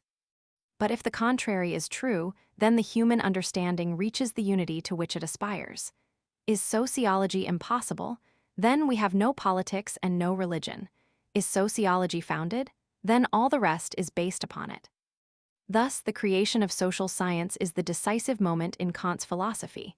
Everything starts from it and comes back to it. As in Platonism, all paths lead to the theory of ideas, so, from all the avenues of positivism we see sociology. Here, as in a common center, are joined the philosophy of the sciences, the theory of knowledge, the philosophy of history, psychology, ethics, politics, and religion. Here, in a word, is realized the unity of system, a unity which, in Kant's eyes, is the best proof of its truth. If, in sociology, we chiefly consider the end which Kant proposes to attain by its means, it is true that this doctrine is principally a political one, and the very title of Kant's second great work bears this out. But considered in itself, it is essentially a speculative effort, and the principle of a philosophy in the proper sense of the term. What Kant called a totality of experience is made possible by the creation of social science. Before Kant, this totality had been attempted many times. But those who attempted it started from this postulate that philosophy is specifically distinct from scientific knowledge proper. Whether philosophy were dogmatic or critical, whether it had bearings upon the essence of things or rather upon the laws of the mind, it none the less presented characteristics of its own, which seemed to separate it from positive science and even allowed it to dominate over this science, and to explain its principles. Kant rejects this postulate. He is going to endeavor to see if, by taking the contrary postulate as his foundation, he will not succeed better than his predecessors. In order to reject the postulate admitted by philosophers before him, he appeals at the same time to arguments founded on facts and demonstration. But we must notice that, in his doctrine, these two orders of arguments logically reduce themselves to one another. Indeed, he says, up to the present time, no philosophy which commands acceptance by all minds has been established. Idealisms, materialisms, pantheisms from all sources and in every shape have never done more than ruin the doctrines opposed to them, without becoming finally established themselves. Those systems claim to give a rational knowledge of that which, by nature, is beyond the reach of science. They prided themselves upon explaining the essence, the cause, the end, and the order of the phenomena of the universe. Thus, they could only build up temporary conceptions, which were undoubtedly indispensable at the time, but which were doomed to die. Metaphysics is never anything but a rationalized theology which is weakened by this very fact, and deprived of what constituted its strength during the period when it was an object of belief. But in the name of what principle can Kant discern what is and what is not beyond the reach of science? In order to justify a distinction of this kind, should he not before everything begin by a criticism of the human mind? That is to say, by a theory of knowledge similar to that proposed by Kant in his criticism of pure reason? M. Renouvier endeavors to show that, through the absence of this preliminary criticism, with which Kant dispensed, his philosophy remains superficial. Mr. Max Muller expressly says that there is no need to take into account a philosophical doctrine, which proceeds as if the criticism of pure reason had not been written. On the whole, the objection reduces itself to reproaching Kant with not having attempted to do what he considered to be impracticable, namely, not to have determined the intellectual laws by the analysis of the mind reflecting upon itself. But it is said, by what right does he affirm that this is impossible? Because, like all the others, these laws can only be discovered by means of the observation of facts, and because the only method which is suitable for the discovery of intellectual facts is the sociological method. The nature of these facts being such that, especially from the dynamic point of view, they can only be grasped in the evolution of humanity. The theory of knowledge demanded by M. Renouvier and Mr. Max Muller is not wanted in positive philosophy. It is not seen in this philosophy because it is not presented in its traditional form. It is there nonetheless, but instead of consisting in an analysis a priori of thought as a preliminary to philosophy, it is not separated from the philosophy itself. It is one of the many aspects of sociology. In the positive doctrine, as in all the others, there are dialectics which are no longer abstract and logical, but real and historical. They do not seek to see the laws of the human mind through an effort at reflection in which the mind, beneath the phenomena, apprehends its very essence. They endeavor to discover these laws in the necessary sequence of periods which constitute the progress of the human mind. They, in their turn, study the universal subject, whose forms, categories, and principles have been determined by Kant a priori. But this universal subject is no longer reason grasping itself, so to speak, outside and above the conditions of time and of experience. It is the human mind becoming conscious of the laws of its activity through the study of its own past. Instead of the absolute ego of impersonal reason, or of the conscience of the understanding, positive philosophy analyzes the intellectual history of humanity. It has then neither ignored nor neglected the problem. It has put it in new terms and has been obliged to deal with it by a new method. The critic is free to point out the defects of this method and the insufficiency of these terms. But to reproach positive philosophy with not having dealt with the problem in the usual form in which it is taken by metaphysicians, and, for this reason, to put it aside unexamined, is to commit a kind of petitio principii. If Kant abstains from attempting an abstract theory of knowledge, he gives philosophical reasons for his refusal to do so. Before condemning him, it is but right to examine them. Had he done what M. Renouvier and Mr. Max Muller reproach him with having omitted, he would have contradicted himself. There would have been no reason for the existence of his system. He claimed to have reformed the very conception of philosophy. Can we reproach him with the fact that his conception does not coincide with the view preferred by his adversaries? Briefly, that which, according to Kant, characterizes positive philosophy is that it no longer requires for its constitution what, in the judgment of M. Renouvier and Mr. Max Muller, on the contrary, is indispensable. Are they, or is he, in the right? The question cannot evidently be solved by the mere affirmation of those interested. The examination of the doctrines themselves is necessary. 2. The position taken by Kant may be briefly defined in a few words, seeing that philosophy, such at least as it had been conceived until the Roman 19th century, could not assume the characteristics of science. He asks himself whether one would not succeed better by endeavoring to give the characteristics of science to philosophy. Like Kant, he might have compared the revolution he was attempting to that accomplished by Copernicus in astronomy, had he not preferred to present it as prepared and gradually brought about by the very progress of science and philosophy. According to his own expression, then he endeavors to transform science into philosophy. But on what conditions will the transformation be effected? If science were to lose in it its characteristics of positiveness, of reality, and of relativity, to assume those of a metaphysical doctrine, this change would be neither desirable nor possible. The transformation will simply consist in giving to science the philosophical character which it does not yet possess, namely universality.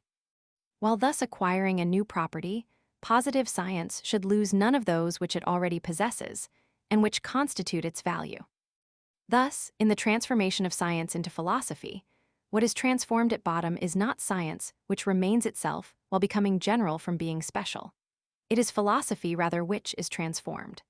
The latter will henceforth undoubtedly be conceived as the highest and most comprehensive form of positive knowledge, but as constituting a part of that knowledge. It has been said that Kant does away with philosophy by reducing it to being merely the generalization of the highest results of the sciences. This is not a proper interpretation of his thought. Up to the present time, the duties performed by the philosophical doctrines have been indispensable. Kant intends that his system shall fulfill them in future. Besides science properly so called, which is always special, philosophy which represents the point of view of the whole must arise. On this condition alone can the government of minds and the perfect logical coherence become possible. Philosophy will then not merely be a generalization of the highest results of the sciences. The synthesis of the sciences must be brought about according to a principle to which they will be all related. It must really be a summing up of experience. But if this philosophy thus coalesces with science, it must also be real like it, and all real knowledge is necessarily positive and relative. In short, the distinction between science and philosophy implies no specific difference between these two kinds of speculation. On the contrary, there exists between them homogeneity of doctrine and unity of method. Therein lies the novelty of Kant's system. The question was, without leaving the scientific point of view, to discover a single universal conception of the whole of reality as we find it in experience. The solution of this problem was found on the day when Kant created social science.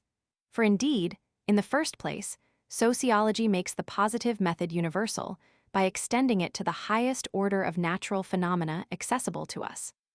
Moreover, once it is established as a special science, ipso facto it assumes the character of a universal science and consequently of a philosophy. Under a certain aspect, sociology is the sixth and last of the fundamental sciences. Under another aspect, it is the only science, since the other sciences may be regarded as great sociological facts, and since the whole of what is given to us is subordinated to the supreme idea of humanity. Such is the way in which the transformation of science into philosophy takes place.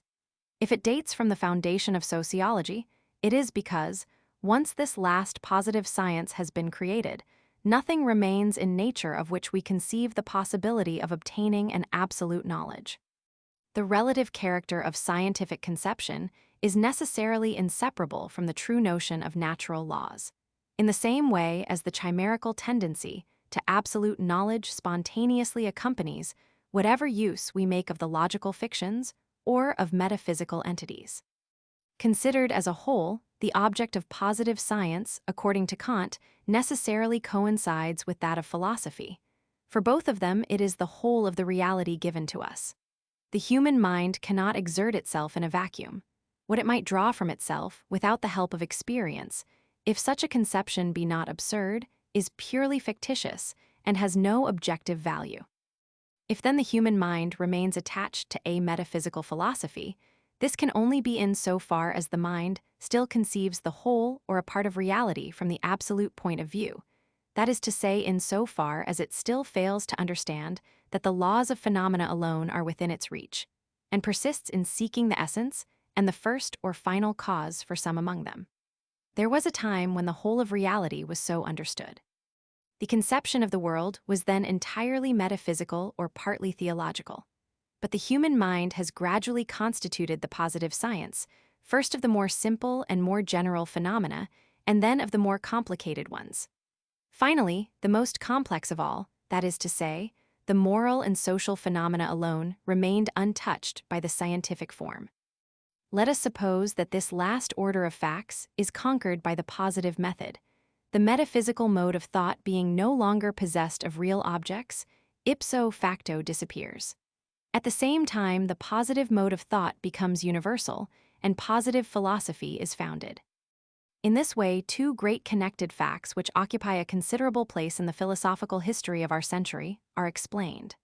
We understand, one, that the fate of metaphysics appears to be closely bound up with that of psychology, of ethics, of the philosophy of history, and of the moral sciences in general, while the connection between physics, for instance, and metaphysics seems to be very weak. 2, that the foundation of sociology determines that of positive philosophy.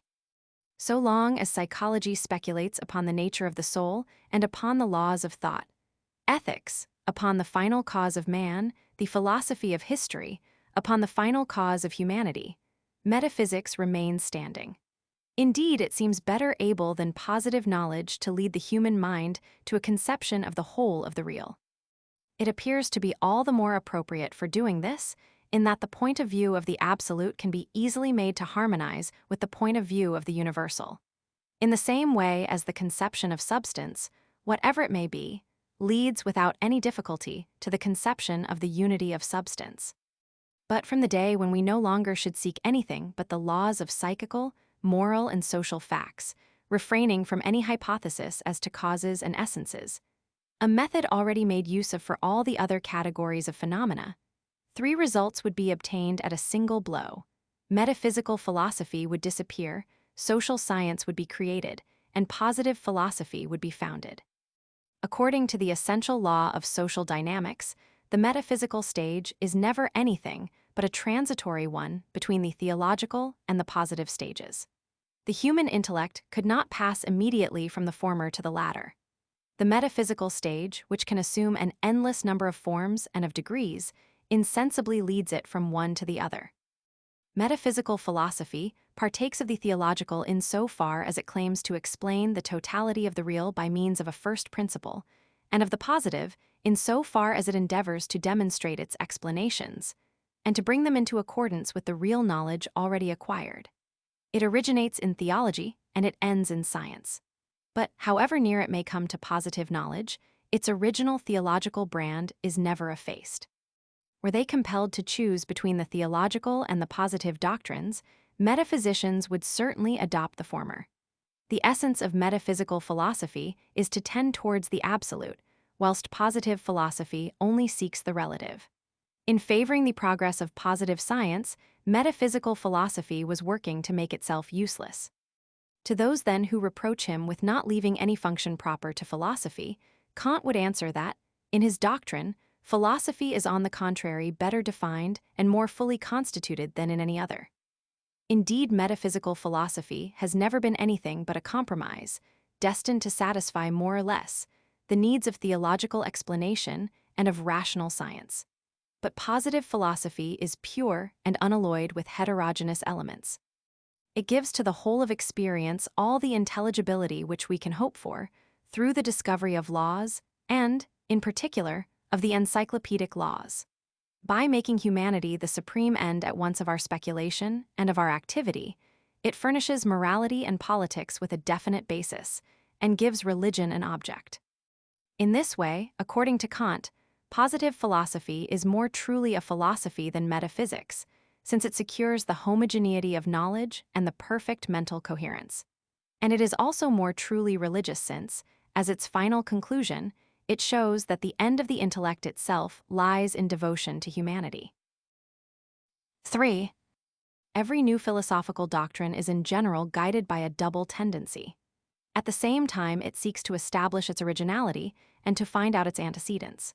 In order to reach the former result, it criticizes preceding and contemporary doctrines and shows that, better than any of the others, it succeeds in summing up experience. But, at the same time, it discovers a pedigree for itself in history which is never very difficult to establish.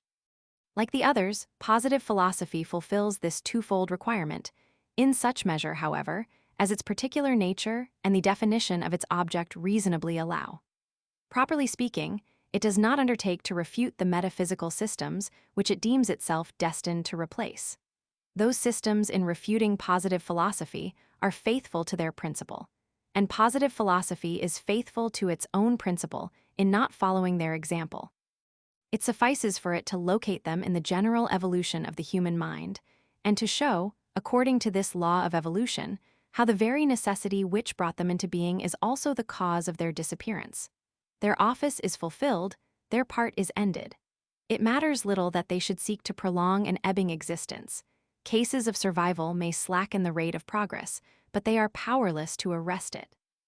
And so positive philosophy is the only one which can be perfectly just towards its adversaries. It ceases, says Kant, being critical in regard to the whole of the past.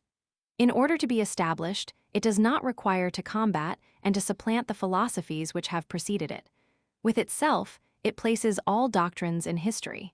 It substitutes the historical genesis to abstract dialectics.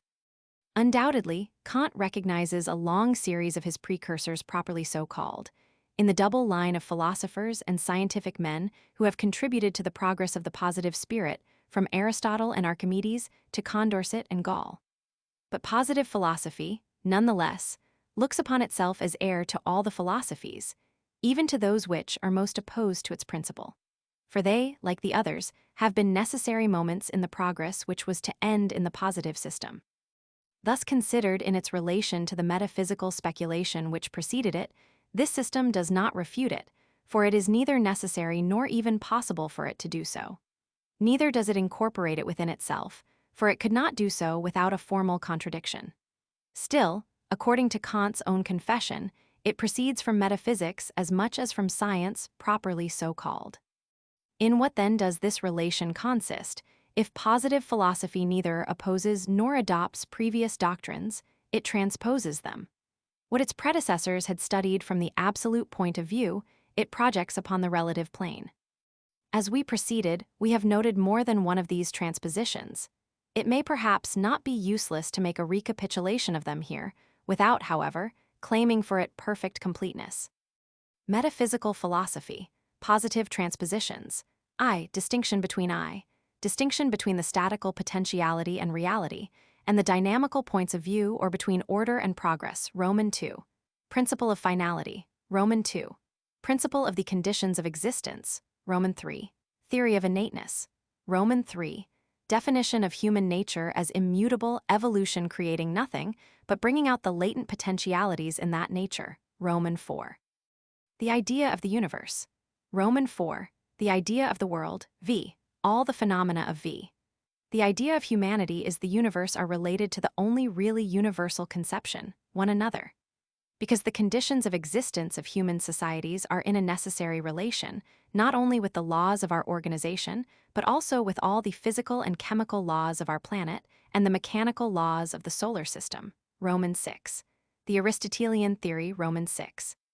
Science consists in substituting of science, knowledge rational prevision to the through causes, a priori empirical establishment of facts, and Cartesian theory, deductive knowledge starting from the simple, Roman 7. The principles of Roman 7. Geometry and mechanics mathematics are synthetical or are natural sciences and pure priori propositions. Kant. Analysis can never establish their principles, Roman 8. The order of the universe, Roman 8. The conduct of man is the basis of moral order, is regulated externally by the Stoics, Spinoza, Leibniz. Whole of the laws of the world in which he lives, Roman 9. The history of humanity, Roman 9. The evolution of humanity is directed by a providential is accomplished according to a wisdom. Law, X. The notion of a natural X. The various orders of law does not necessarily natural phenomena are irreducible imply a mechanism. And nevertheless convergent, the real becoming richer at each new degree, Roman 11. Theory of the immortality, Roman 11. Theory of the subjective of the soul, existence, or of survival in the consciousness of others, Roman 12.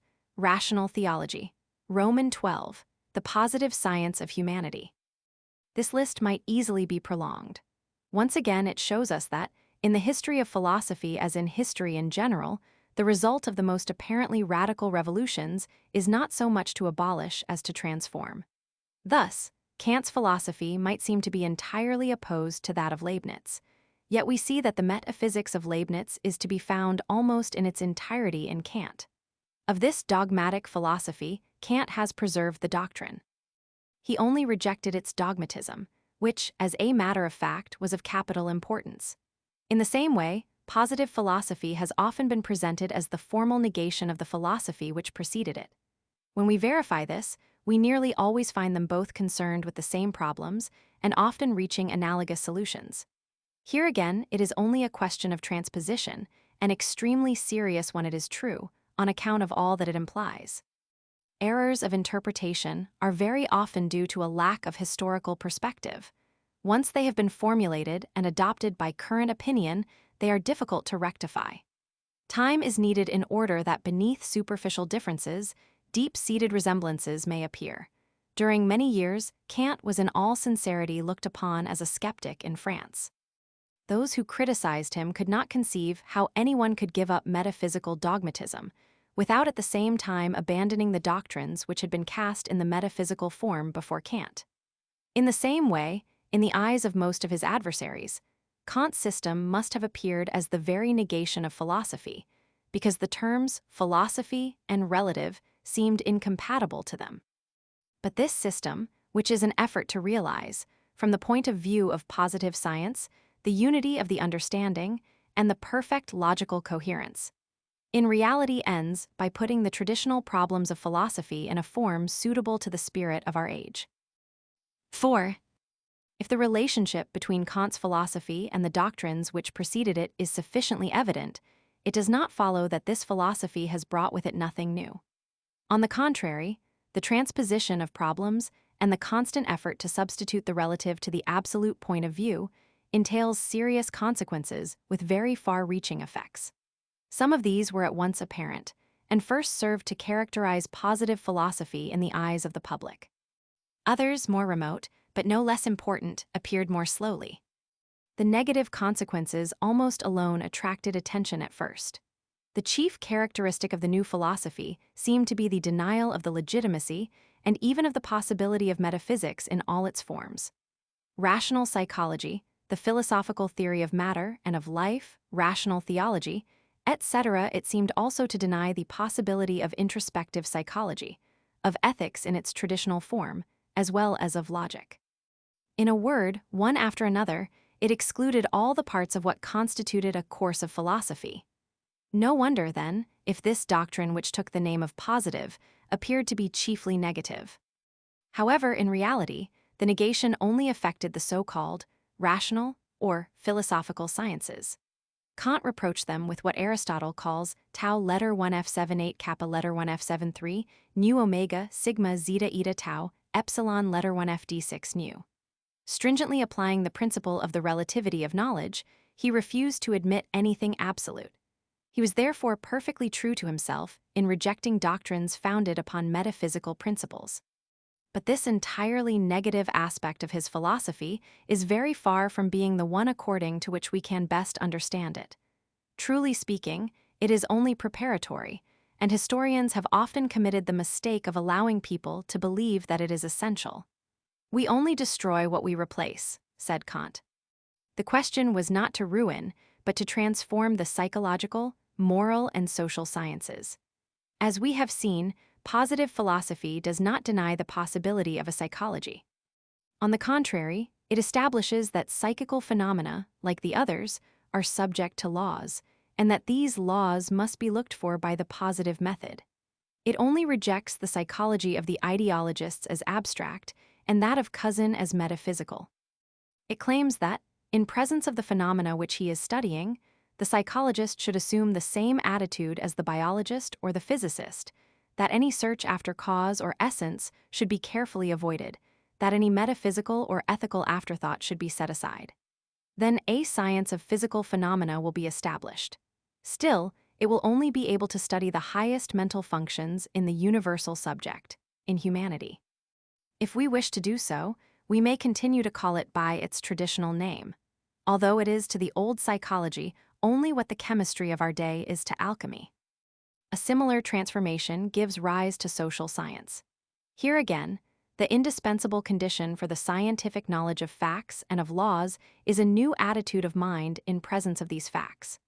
We must set aside what interests us subjectively in them and consider what is specifically social in them, just as the physiologist studies what is specifically biological in the phenomena of the organism.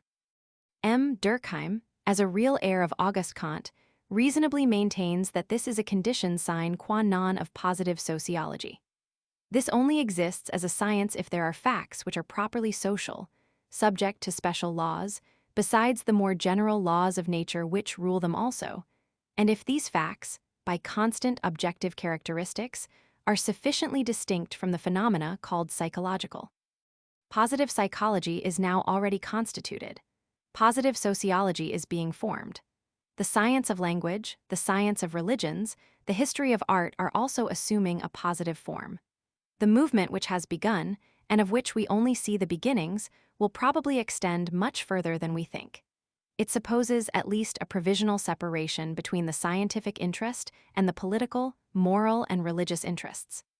Being already constituted for a considerable part of our knowledge, this separation for the remainder is still distasteful to the traditional habits of the majority of minds. We are accustomed to speculate upon physical or chemical nature with perfect disinterestedness as to the metaphysical consequences of the results which we may obtain. For we are convinced that the laws of these phenomena do not necessarily imply any consequences of this kind, or that they can be almost indifferently brought into accord with any form of metaphysics we may be pleased to adopt. What do physics, chemistry, natural philosophy prove as to the destiny of man or the supreme cause of the universe? Nothing, and it does not occur to us to be surprised at it. We consider that these sciences are in accordance with their definition if they give us a knowledge of the laws of phenomena, and if this knowledge enables us within certain limits to exercise a rational and efficacious action upon nature. Are we in the same position in what concerns psychology and the moral and social sciences? This is doubtful. The very name of moral sciences is significant enough on this point. We cannot refrain from thinking that these sciences prove something outside themselves. For several of the schools of this century, psychology is still the path that leads to metaphysics. Spirituality and the immortality of the soul seem to have a direct interest in it. In a more or less conscious manner, orthodox political economy has found itself proving the legitimacy of the modern capitalist regime and has represented it as being in conformity with the immutable laws of nature. The historical materialism of Marx proves the necessity of collectivism. History, too, often serves national interests or political parties. Kant's most interesting and fertile leading idea is that the sciences conceived in this way are still in their infancy and do not deserve their name. Those who take them up should, in the first place, convince themselves of the fact that they prove no more in favor of spiritualism or materialism, of protection or of free exchange, than physics or chemistry prove in favor of the unity or the plurality of substances in the universe. In the school of the more advanced sciences, men may be taught to distinguish between the objects of positive research and the metaphysical or practical questions. They will see also that the human mind did not begin by making this distinction in the case of inorganic and of living nature.